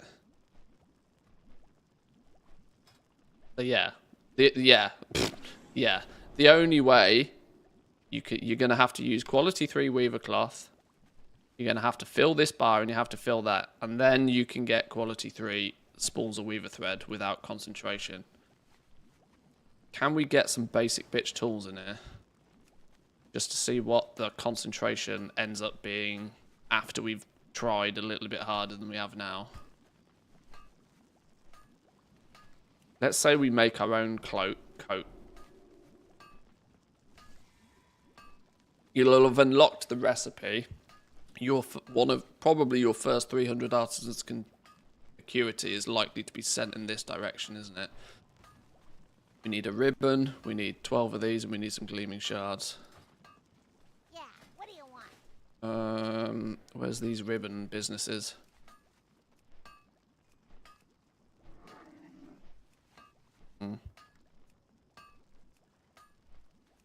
Hello, ribbon. Where you at? Dawning ribbon. How many do we need? Just the one. Gleaming shards. Be close to gleaming shards.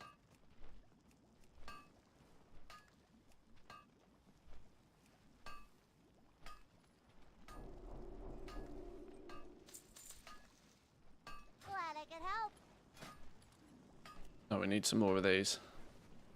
We've got 4. We need 12.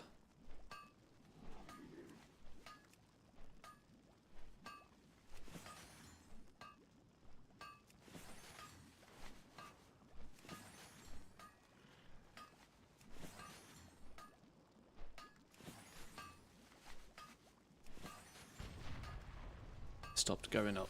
Oh no, 5.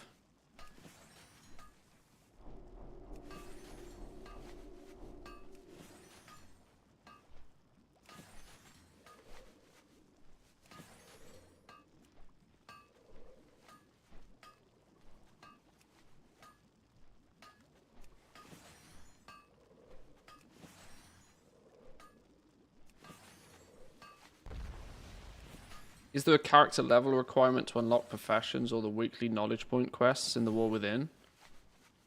You can be level 70 pretty comfortably. You won't be able to do everything, but you'll be 95% fine at level 70.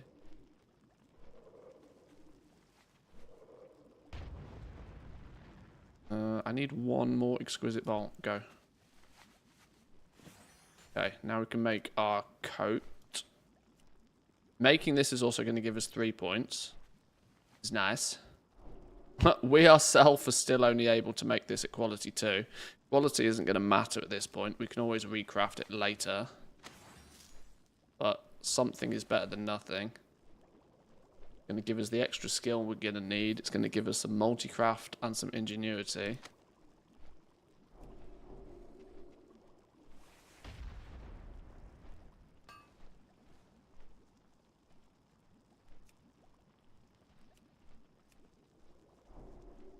We're still 118 concentration every time we press the button to get quality 3 spools out of this.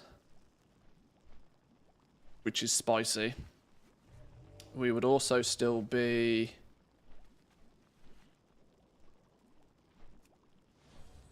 $150 concentration per button press to get per weaver cloth bolt at quality 3 right now. With us, with how we stand.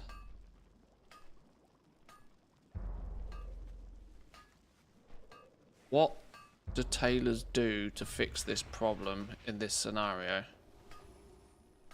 Well, you got to get some tools, you got to get some more accessories. Who makes the tailoring tool? Fashion equipment, tailoring.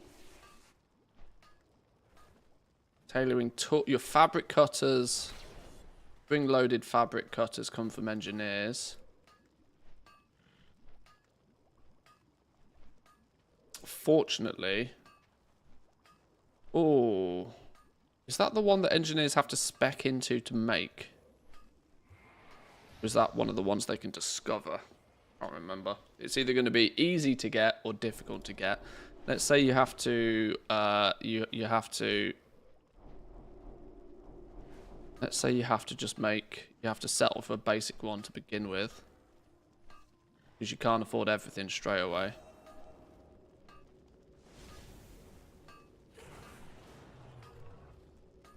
I'll log on my back. Can't put public orders out because I don't have these flipping materials. Use my engine.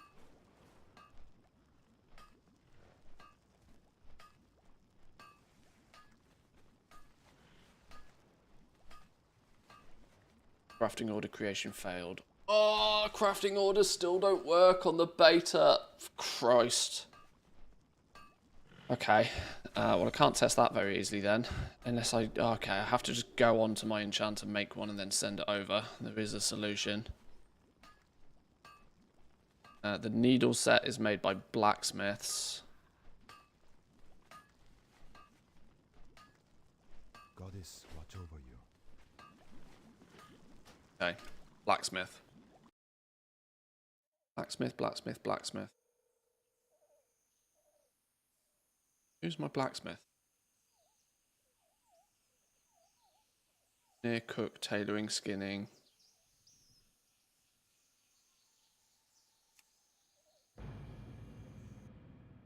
Wouldn't even let me look at patron orders today. I hope, there's part of me that hopes that the reason it's broken right now is because they're testing and implementing something behind closed doors. Because it has worked. There's no reason for them to have turned it off any other reason in my mind. Profession, equipment.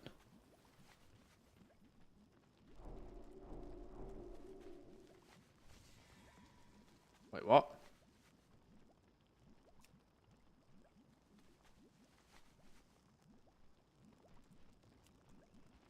No, I don't want the full needle set. I want the basic one.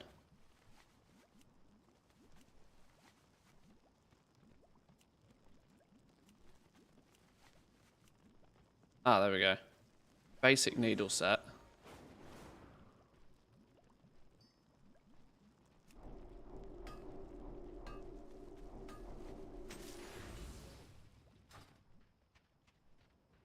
That's sent over.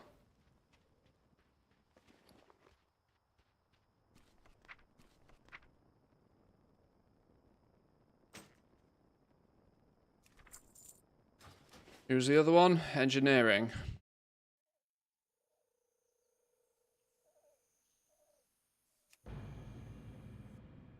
I should have checked the auction now, shouldn't I? I didn't think to check the auction house.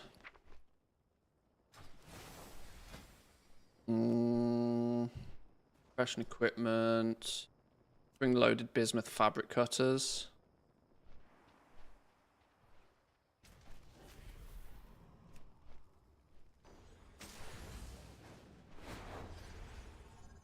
You make a few of these. Resourcefulness. Multi-craft. Well, that's the 3. Genius. I'll take those.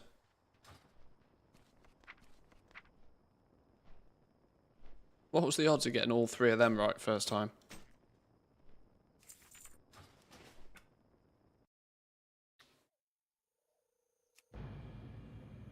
Right. Quick break for 2 minutes, boys and girls, because I haven't moved for like hours. And then we'll poke around with tailoring a little bit more and find out just how difficult it's going to be to make these quality 3 materials. Give me 2 minutes.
Alrighty, okay.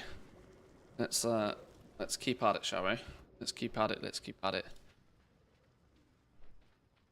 Yellow gem in the new craft thing is the new cooldown result. Yeah, that's the concentration bar.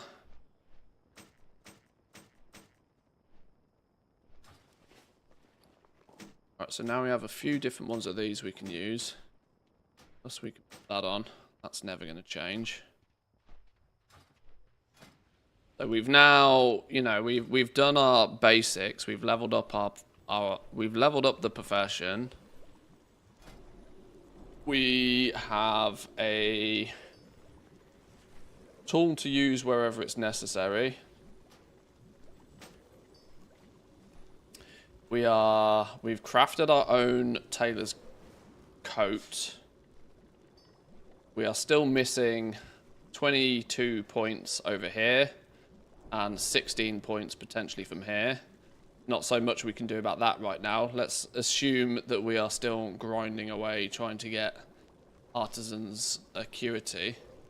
We've spent 60 knowledge points, which we presumably got from doing the treasures. Maybe we did some first time crafts. Maybe we went out and yeah. We got 24. There's yeah, this is even not going to be super straightforward in the first week. So this is kind of the position you would hope to expect to find yourself after the first week of play, ish, roughly. You've done as much as you can so far. You're now in the world of crafting orders. You're in the world of you would desperately like to improve these, but you haven't quite got enough artisans acuity to do it yet. You are seeking these final points in here. But it still means that if you want to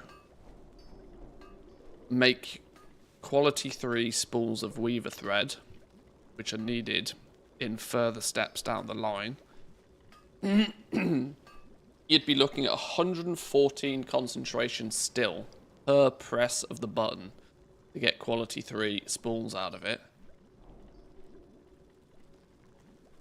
Alternatively, you make your quality 2 spools from the quality 3 weaver thread without using concentration, and you use your concentration over here instead, which is 146 per button press, and you use it in making the bolts. How far is this going to go? Like 7, 8 crafts maybe, if you're lucky. You might make 7 or 8 bolts using a full bar of concentration. So like 3 quality 3 bolts a day in the first week. That's not going to supply anybody with anything anytime soon. That's not going to get you anywhere.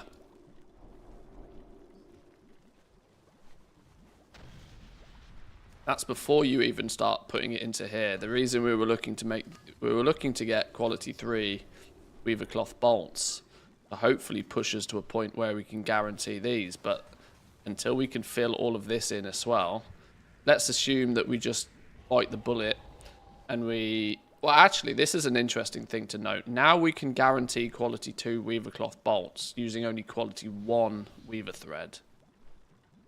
Spools of weaver thread, sorry. Meaning our unraveling, we can now get away with using quality 1. This is actually quite a nice check mark for us because it's pushed us into this territory.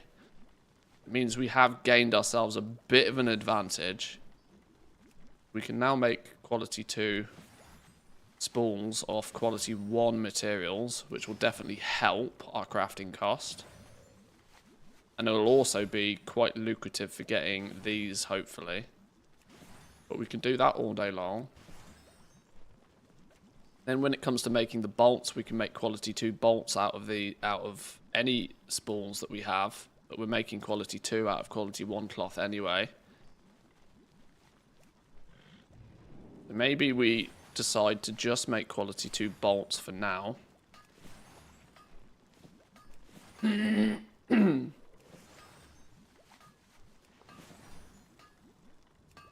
Make a bunch of quality 2 bolts. Then what's the damage on our concentration if we were to make these using only quality 2 bolts? 168 per button press. A lot.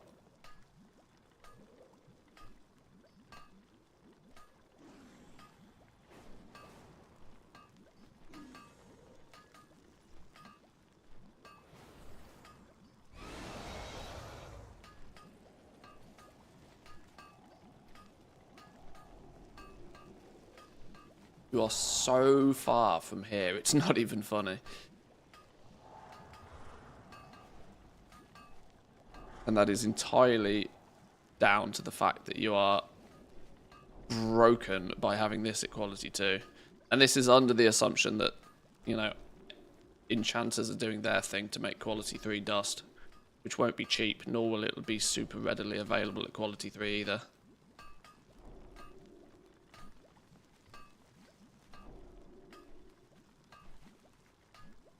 What's the optimization on this? From the, what's the right path? Where's the right place to spend your concentration here? Where are you going to get the most bang for your buck with your concentration?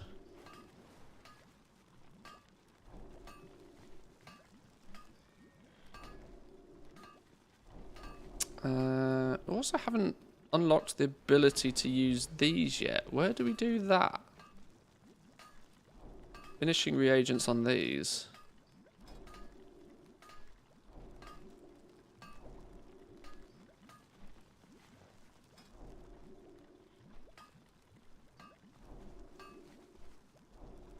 We put for 30 points in that, we at least earn that.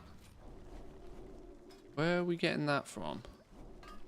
Exquisite bolts in the dawn dusk bolts. Okay, hang on.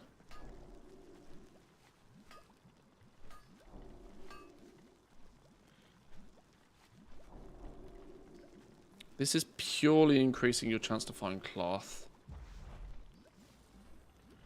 Is this entirely multi-craft?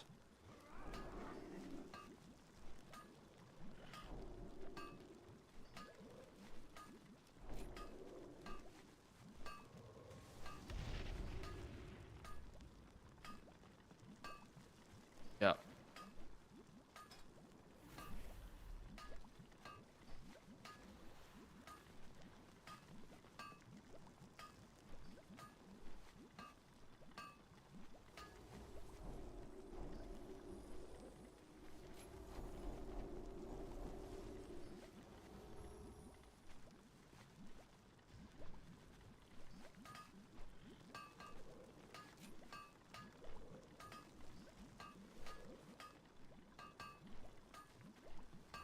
Wait, where is it?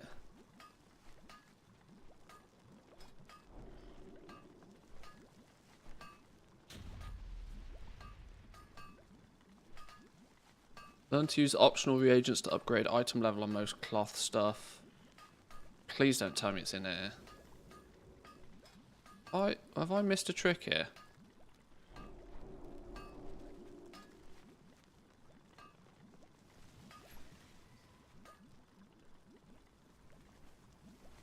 How the flipping hell do we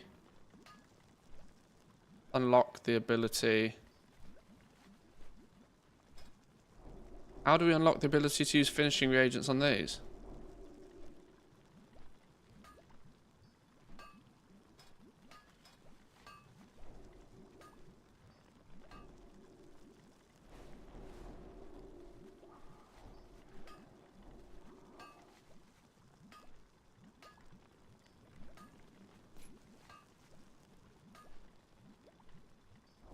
I'm going to feel really dumb when I find this, but...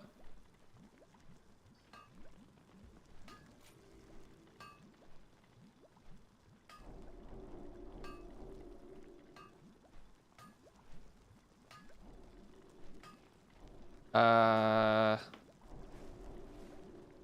might be the one I found that can't be unlocked. I tried maxing everything and it's still not unlocked. Oh, tailoring, you are so broken. So broken.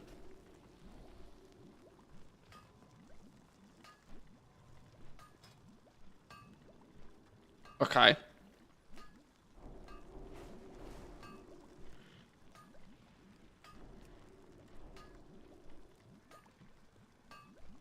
Ingenuity, ingenuity, ingenuity, resourcefulness, bottled brilliance, less concentration, and increase multicraft by a shitload. Multicraft by 300 seems very juicy. Another 300 multicraft is the equivalent of about another 10% multicraft. These mirror powders are cost effective.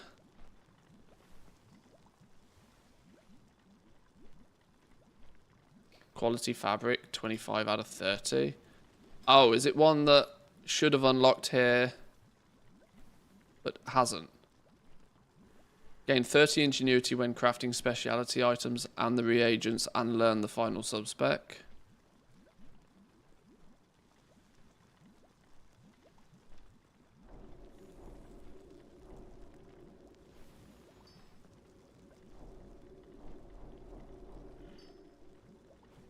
And use finishing reagents to improve your speciality item crafts. Yeah, this node doesn't work. Good spot. It's that node that just doesn't work.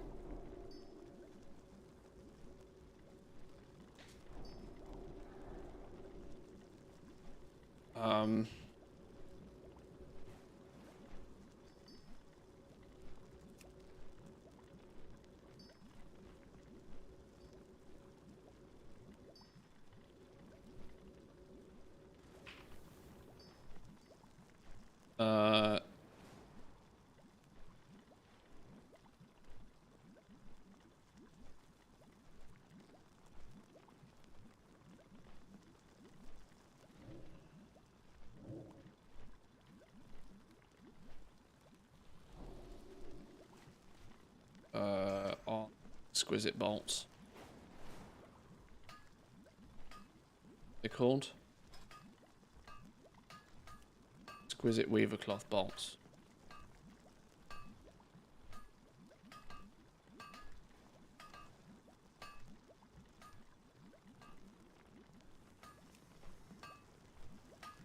Is it confirmed that only tailors will be able to loot the cloth? It depends what you mean by confirmed.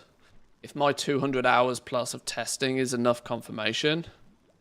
Blizzard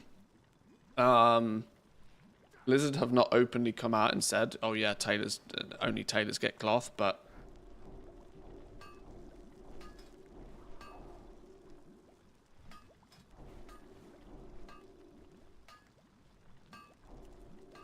yeah, the question quickly becomes for me is where the hell do tailors choose to use their concentration? To be this close to the finish line and still need 114 concentration per press of the button feels horrible.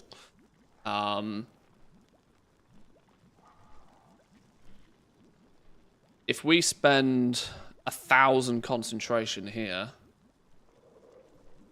how many actual threads does that get us?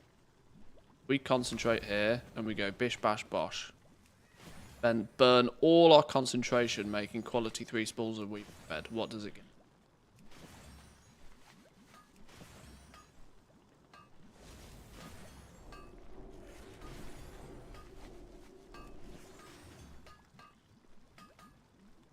Okay, now we're out. So it gave us a grand total of 108 spools of weaver thread at quality 3.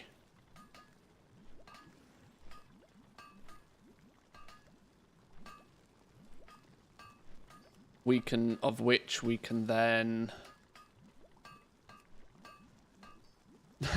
we don't have actually any use for those realistically right now. We can't take benefit from those.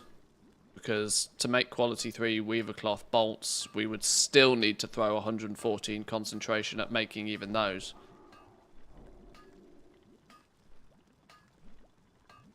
So you just kind of wouldn't. I think you are going to... I think the general rule of thumb for concentration usage is you use it on the highest quality craft you possibly can. You don't use it on basic shit.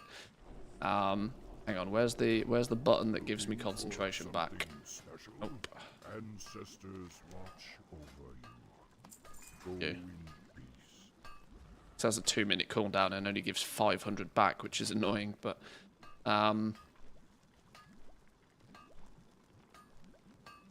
wow. So blatantly wanting a ban, that's really funny.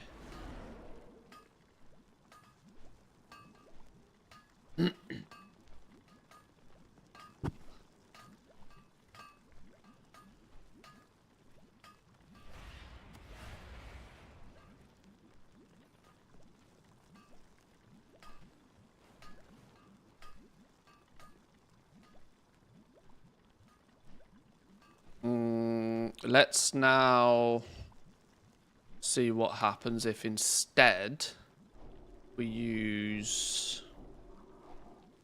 our weaver thread. We unravel quality 1 stuff. Get a bunch of Q2 stuff.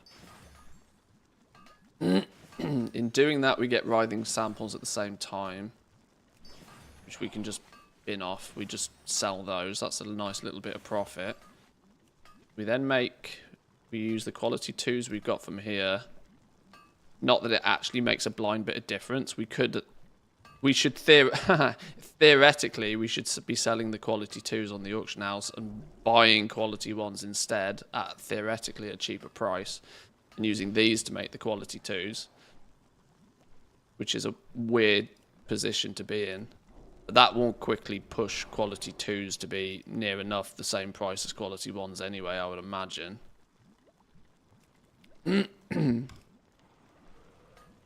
We make quality 2 bolts.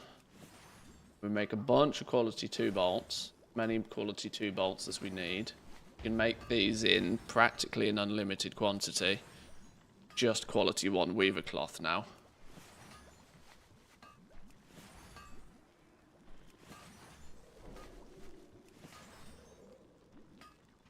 And so the smarter move is to use our quality 2 weaver cloth bolts. And the smarter move is to use our concentration here. It's not going to seemingly get us as far, but it's going to get us something more worthwhile than using these.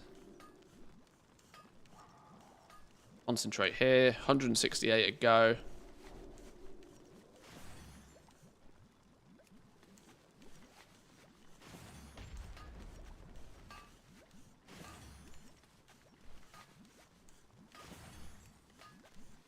Squeeze out 2 more. Wow, we're literally 8 short. That's annoying. We're 8 short, but we did get a multi-craft, which is very tasty. Even with that multi-craft, though, we only got 7 exquisite weaver cloth bolts before we were, like, done. Now that's taken us out of the game. 7 exquisite weaver cloth bolts. That's the equivalent of making 3 per day. And that's off the back of that multi-craft proc. 3 per day. Meaning that going into season 1, because this is theoretically a couple of days of effort. I don't think most tailors are going to be able to get much further than this without doing aggressively sweaty things. It means most tailors should be able to achieve this. It's 60 points we've spent in the spec trees. 60 points is going to be the combination of going and getting your treasures for 24 points. Some first-time crafts, some patron orders. You know, that's going to be a handful of... 60 points is not unreasonable. You're going to have chosen to spend a bunch of your artisan's acuity that you got initially on making the coat because you could make it yourself. You're not then going to have a spare 600 lying around to go and grab both of these unless you've done the treasure shuffle, and unless the treasure shuffle stays in the game. If the treasure shuffle stays in the game, you absolutely have to do it. There's no question about it. But God knows how you are going to get these final points anytime soon. You are literally relying on weaver thread orders and tailor coat orders.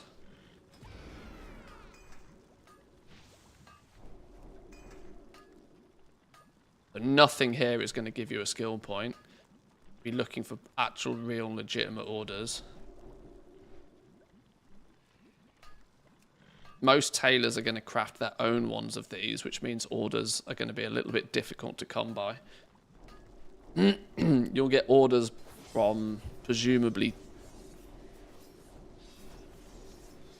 Yeah, I don't know how... I don't know how material tailors finish this. You're just going to have to craft a shitload of weaver lines for other people, hopefully. Cross fingers.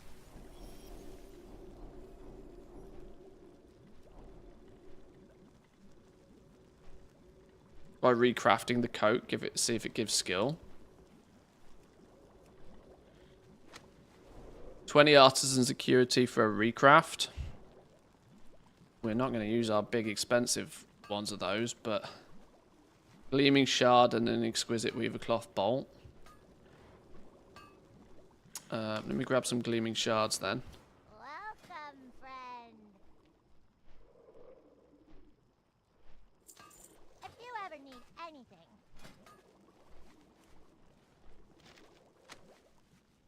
For the cost of 20 artisan security at time, is it going to give us skill points up here?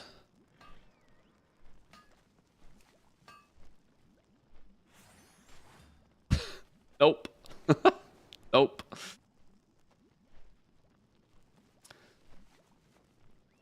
Let's do it a bunch of times. Let's just, because it wasn't always guaranteed the first time round. I need more exquisite bolts.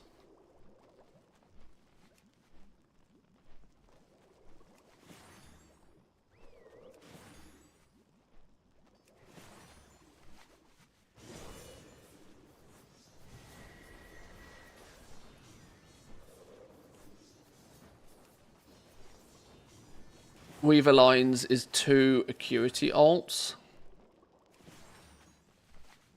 Yeah, you need 2 pocket level 70 alts that you don't have any other plans for to do the treasure shuffle. On top of doing the treasure shuffle yourself to get your gear. Gross. This is why I think the treasure shuffle's got to go.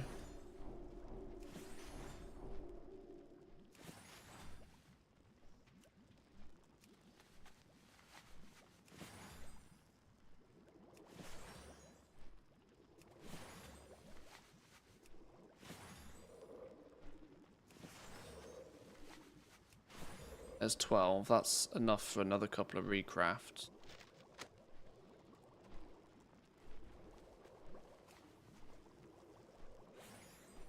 Still no skill point. Even though we made it a quality 3 this time. Oh no, we didn't. What's going on here?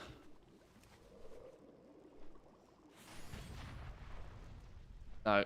Recrafting is not giving us skill points.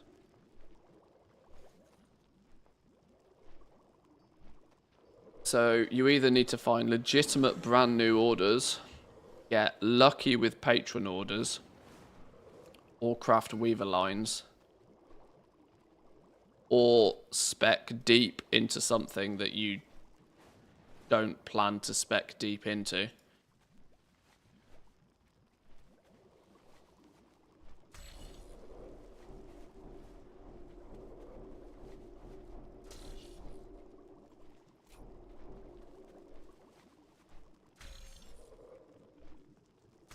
Grips of the Woven Dawn is here. So you'd need to put 10 points in here. Yeah, you need to unlock this and put 10 points in here to get 1 recipe. 20 points to get 2 more recipes. You really don't want to be spending knowledge points just to unlock recipes that still are not going to benefit you in any way, shape, or form, and if you can't get orders for them. This is my whole point around this, that your ability as a reagent focused crafter is aggressively limited. Like, you are seriously hamstrung to how you are meant to progress. And this is on like the 3rd, 4th, 5th profession I've looked at this now. It's the same story every single time. If you look to be like the crafter that is trying to supply the rest of the market with the materials they need to do their thing, you don't have a path to, you don't have a way to cross the finish line most of the time, because everything is so finely tuned that you need all of your ducks in a row to be able to get to the point where you can actually feel reliable in what you do.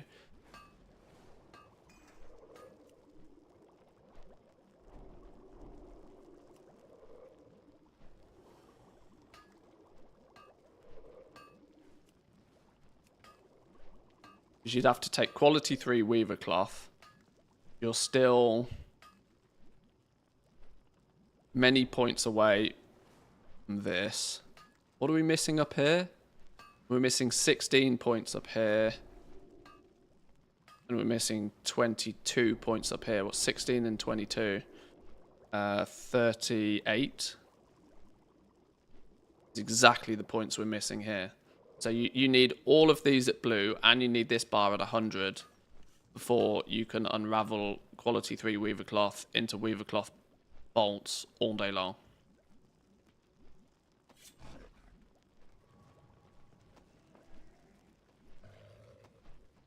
But how the flipping hell you fill this bar is anybody's guess.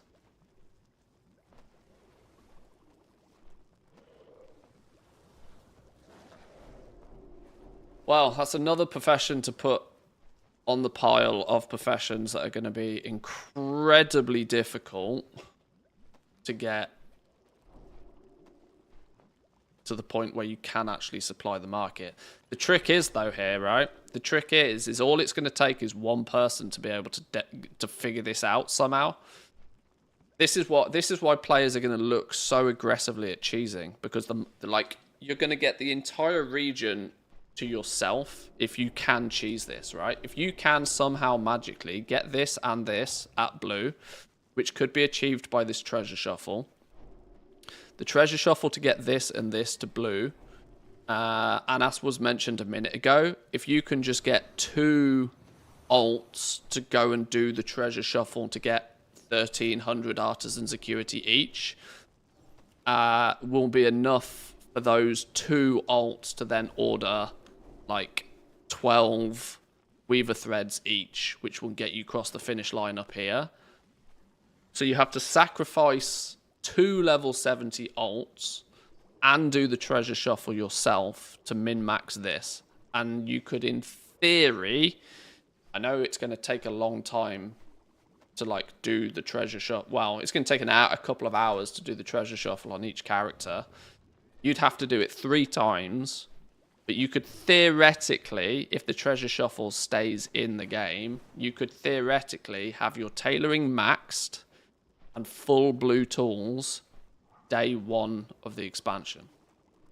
This is why I think it's broken.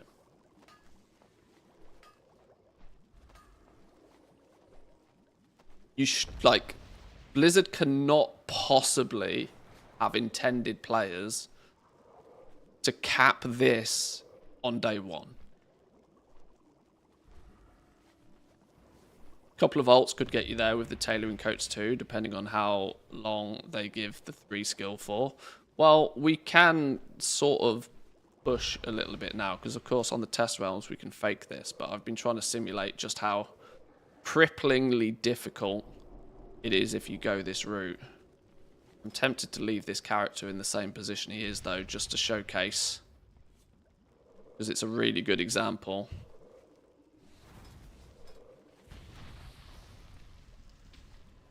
I mean, it's one of those, right? All the problems go away if you can get a few orders for the coat.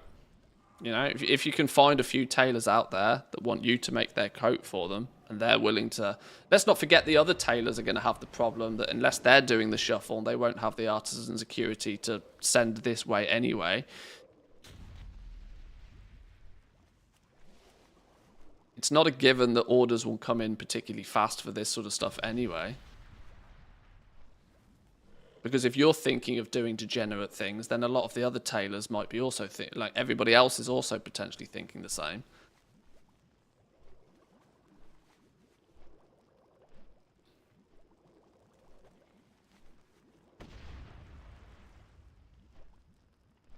Leveling alts first, using artisan security to get the tools crafted for a main is the way to go. Yeah, I know. It's shockingly broken. It's incredibly sweaty.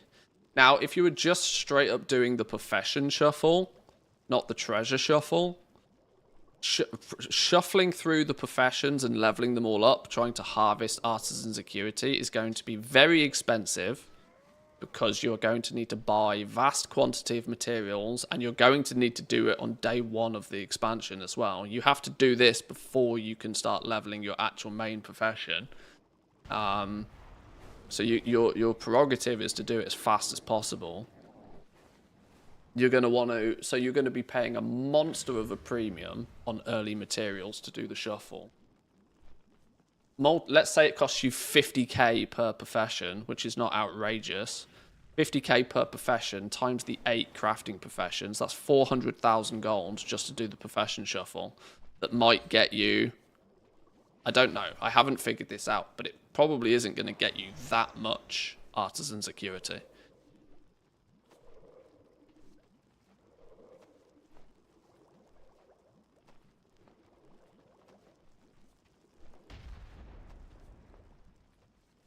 Your 10 tailoring alts are going to want their coats.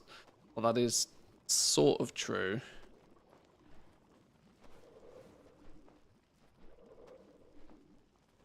Do evokers start at level 10 during pre-patch or after full launch? I believe that kicks in with pre-patch. I think it gets you around 300 artisan security. Doing all 8 professions, and then maybe flying around, picking up some herbs and picking up some ore to get first time gather as well. You can basically ignore skinning because it's best part of impossible to get artisan security via skinning. You'd pick up skinning to go get the treasures, obviously, if that's still a thing. But not for harvesting first time crafts. Okay. The reason I've focused quite heavily on these sort of reagent crafting specs is mostly because these are the directions I plan to go in with my characters. I'm less inclined to go the work order route for one very simple reason, that I didn't like it in Dragonflight and nothing has changed. So nothing has changed, and so I'm less likely to care so much about work orders in the new expansion. The only thing that's making some potential difference is that I do have plans to build a crafters guild. I think there's a strong opportunity for a well-established crafters guild. Now that guilds are going like region-wide, cross-faction guilds, cross-server guilds are a thing. I think there becomes a strong possibility for a bit of a crafters guild on the go. Having anybody able to jump in, get something crafted, and more importantly, anybody that's in the guild and sticking around in the guild to be able to craft things for each other as well. There's not really been much, you know, crafting is now significant enough part of the game that I think it might fall for something like that. And who better to lead it than a goblin content creator, you know? The profession shuffle is around 600 plus artisan security because it's skill 50. You're able to buy the knowledge tomb, 550 cash that gives you 50 plus artisan security. So every profession is 50 from the cash book. Have you looked into the significance of getting 550 artisan security on each character multiplied by like 8 before you even pick up any other professions and do anything else? That's a lot of cash to have magicked out of nowhere.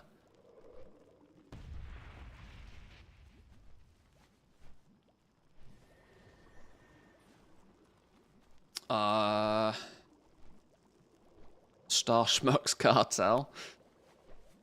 We will avoid using the word cartel. That will get problematic for sure.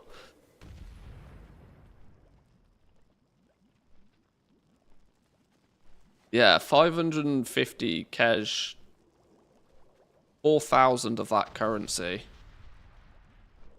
is not going to be easy to come by. I'm pretty sure. To theoretically, rough numbers from what I know off the top of my head, I think by doing the quests and the campaign and let's say a splattering of world quests, you can get about, I think it equated to about 2,000 cash. But that is hours and hours of work. That's not to say that people won't do it. That might delay your ability to level your professions for a good couple of days. For starters, you're going to need to get one character to level 80 first. Then you're going to need to repeat whatever is repeatable on as many alts as you can to do it. It's serious amounts of sweat. All to boost the artisan security on one character. I'm not saying people won't do it. I'm just saying it's ridiculous. I've not looked at this cash currency in enough detail, though, to really understand exactly where it comes from and to find wherever the clever use of game mechanics in that are. Goblinopoly.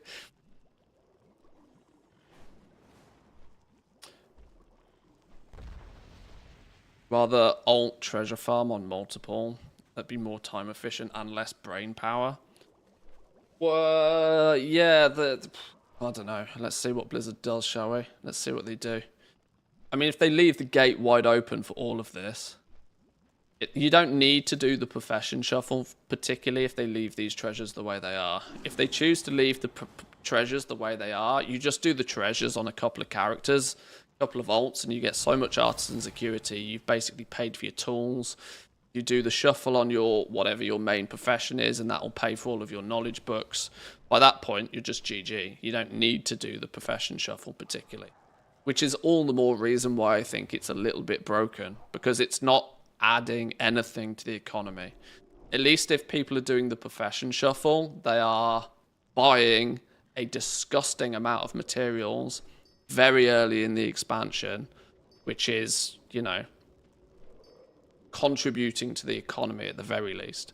Even if it's for their ultimate own benefit, like it's still, you know, part of the economy. Players just flying around for an hour picking up treasures and gaining 4 weeks of an advantage over people that don't do it is just a shit situation, I think.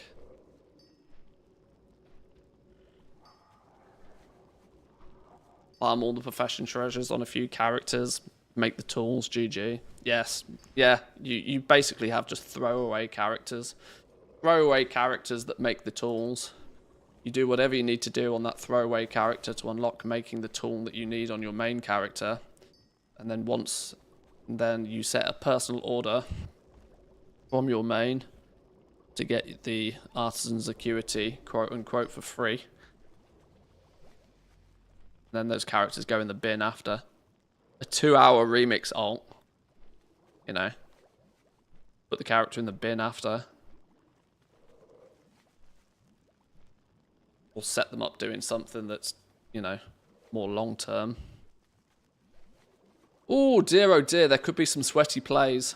There could definitely be some sweaty plays here, couldn't there? Could be interesting.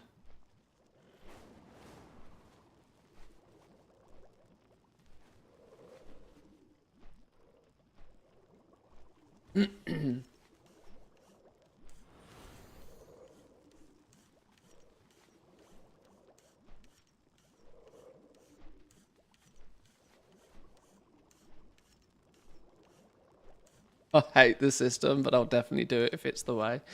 True. Having trouble finding a way to craft crushed gemstones rank 3 without concentration. Do you want to know a little secret? You want to know a little secret? You can't. The only other way you get crushed 3 gemstones is by speccing into prospecting Q3 ore. And then prospect quality 3 ore.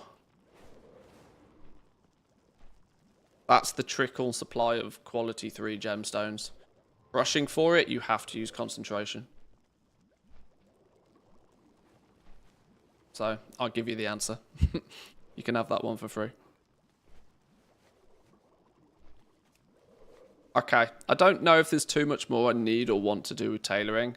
I'm actually tempted to leave this character right here, showcasing where you could theoretically get to without too much degen activity, to sort of show the situation that most crafters are going to be in if they look to like make materials for others. You could stroll along. You can basically at this point use your quality 1 weaver cloth, make quality 2 bolts. Sorry, spools. Use the right phrase here. You use your basic weaver cloth to make quality 2 spools. You can do that mostly all day long.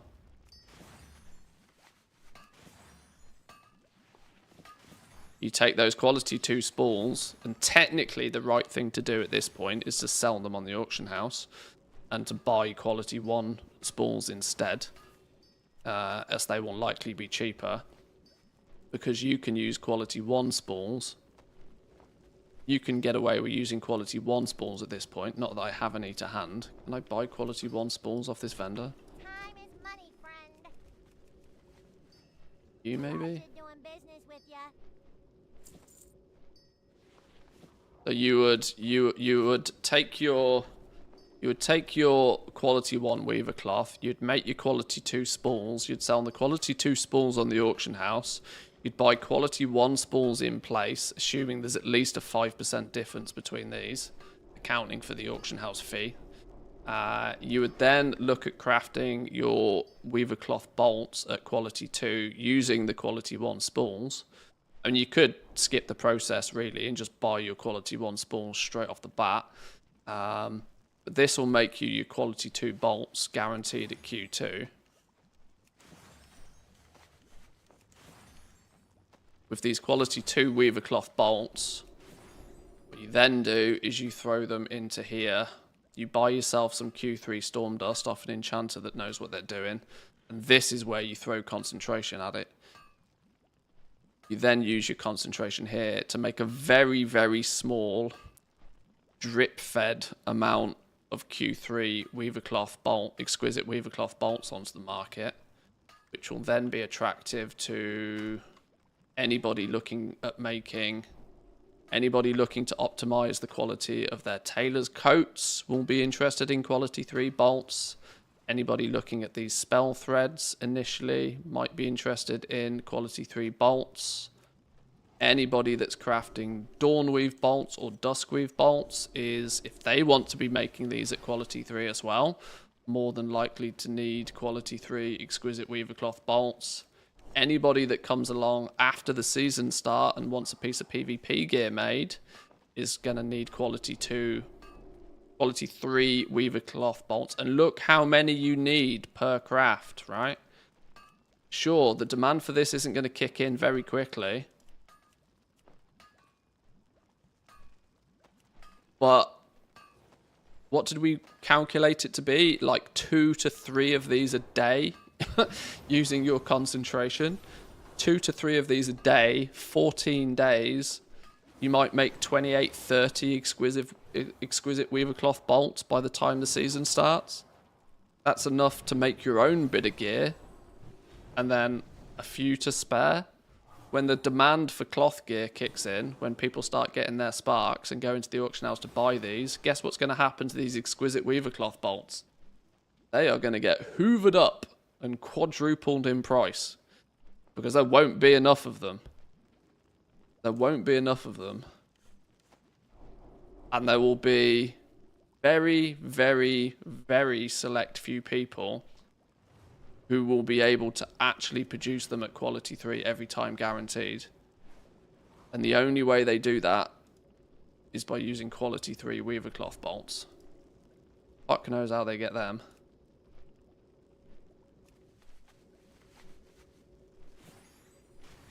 Can weaver cloth bolts at quality 3...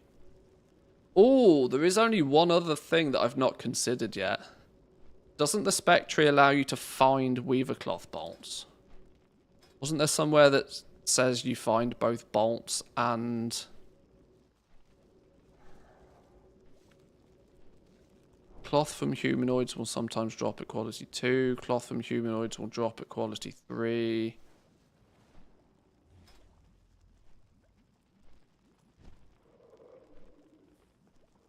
This is the chance of finding it. Is it this one then?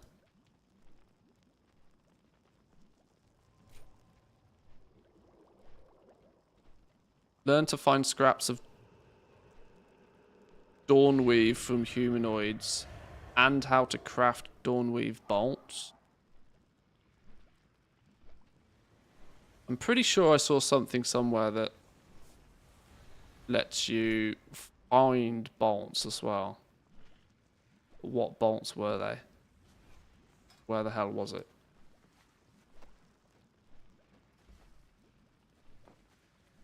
Learn a subspec of your choice and find weaver cloth bolts from humanoids. Now, if the two things work together, in terms of that, not only can you find weaver cloth bolts, but you can also find them at quality 3. If those two things work together, that makes a significant difference. If you can just find these, the Gathering Tailor hybrid build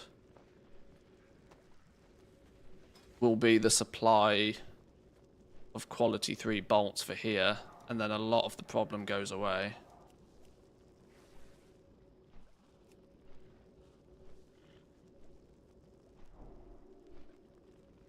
Otherwise, once again, quality 3 materials, not going to be easy.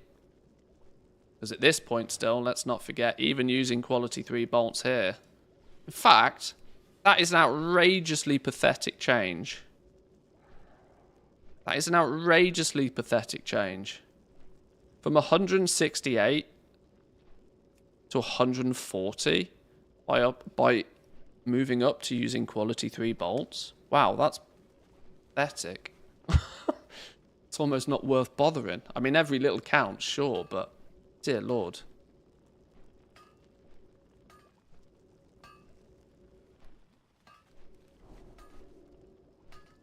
Well, it's going to be fun. I think I seem to be saying this nearly every stream, every time we look at professions now.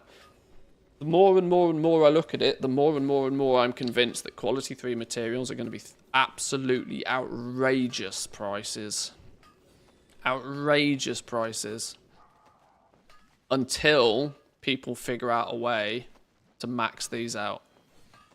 And if there are cheese mechanics, such as treasures, it's a GG, right? The treasures will... The treasure farming will mean that people will be able to fill this bar and fill these 3 with blue tools literally day 1. And that's kind of, I think, meant to be a bit of the progression. There's no progression if you can complete it day 1. This is my point.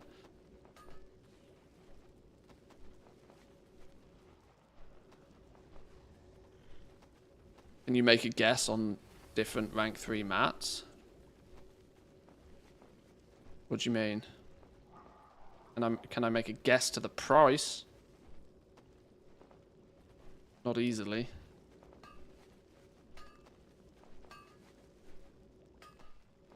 Not easily, no. Mostly because let's assume all of your let's assume that gatherers out there can find weaver cloth bolts at quality 3. The demand for them going into things like this is going to be pretty high. A weaver cloth bolt at quality 3 could quite easily be 100 gold a piece. Easily. Easy 100 gold a piece for Q3 one. Q2s will probably be 25 to 30 gold a piece. And Q1s, anybody and everybody will get them. What Storm Dust is going to cost at quality 3, I couldn't tell you. I've not looked at enchanting in enough detail, but it's going to require enchanters to... let's put it this way, Storm Dust at quality 3 is not easy to mass produce. You're going to have to find a cheap green profession item to craft. The cheapest green profession item will determine what the price of storm dust will be.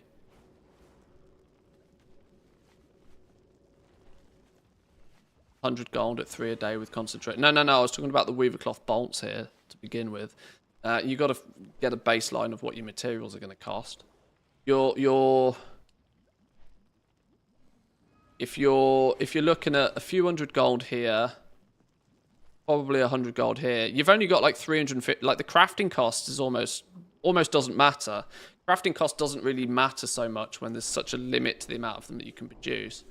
If this is like a few $100 in terms of materials, but you can only press the button a handful of times, that doesn't matter what it costs to make them here. The cost is going to be determined by the demand of them. And something like this is an item that will not see very heavy demand before the season starts. Then soon as the season starts, it's going to explode. When people start getting there, I can't imagine people are going to like go, well, you know, people do sweaty things. Maybe people are going to use like fully enchanted, is pre-raid BIS going to be a thing? And is pre-raid BIS going to include enchants and, you know, gems and all that sort of good stuff? Who knows? But let's assume that when Season 1 starts, people go out, they start getting their gear. The demand for the exquisite weaver cloth bolts, for example,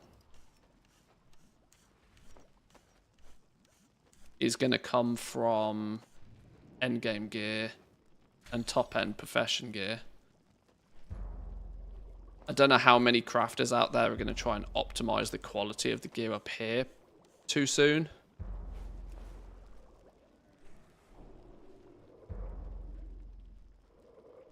Rank 100 guilds probably have a mandatory max consumables, but would probably craft them themselves. I don't even know if guilds are kind of ready for that, to be honest. I'm not sure if guilds are particularly ready, because you're not going to be able to have just like one alchemist and one enchanter. Like, you're going to need multiple people to be taking care of this.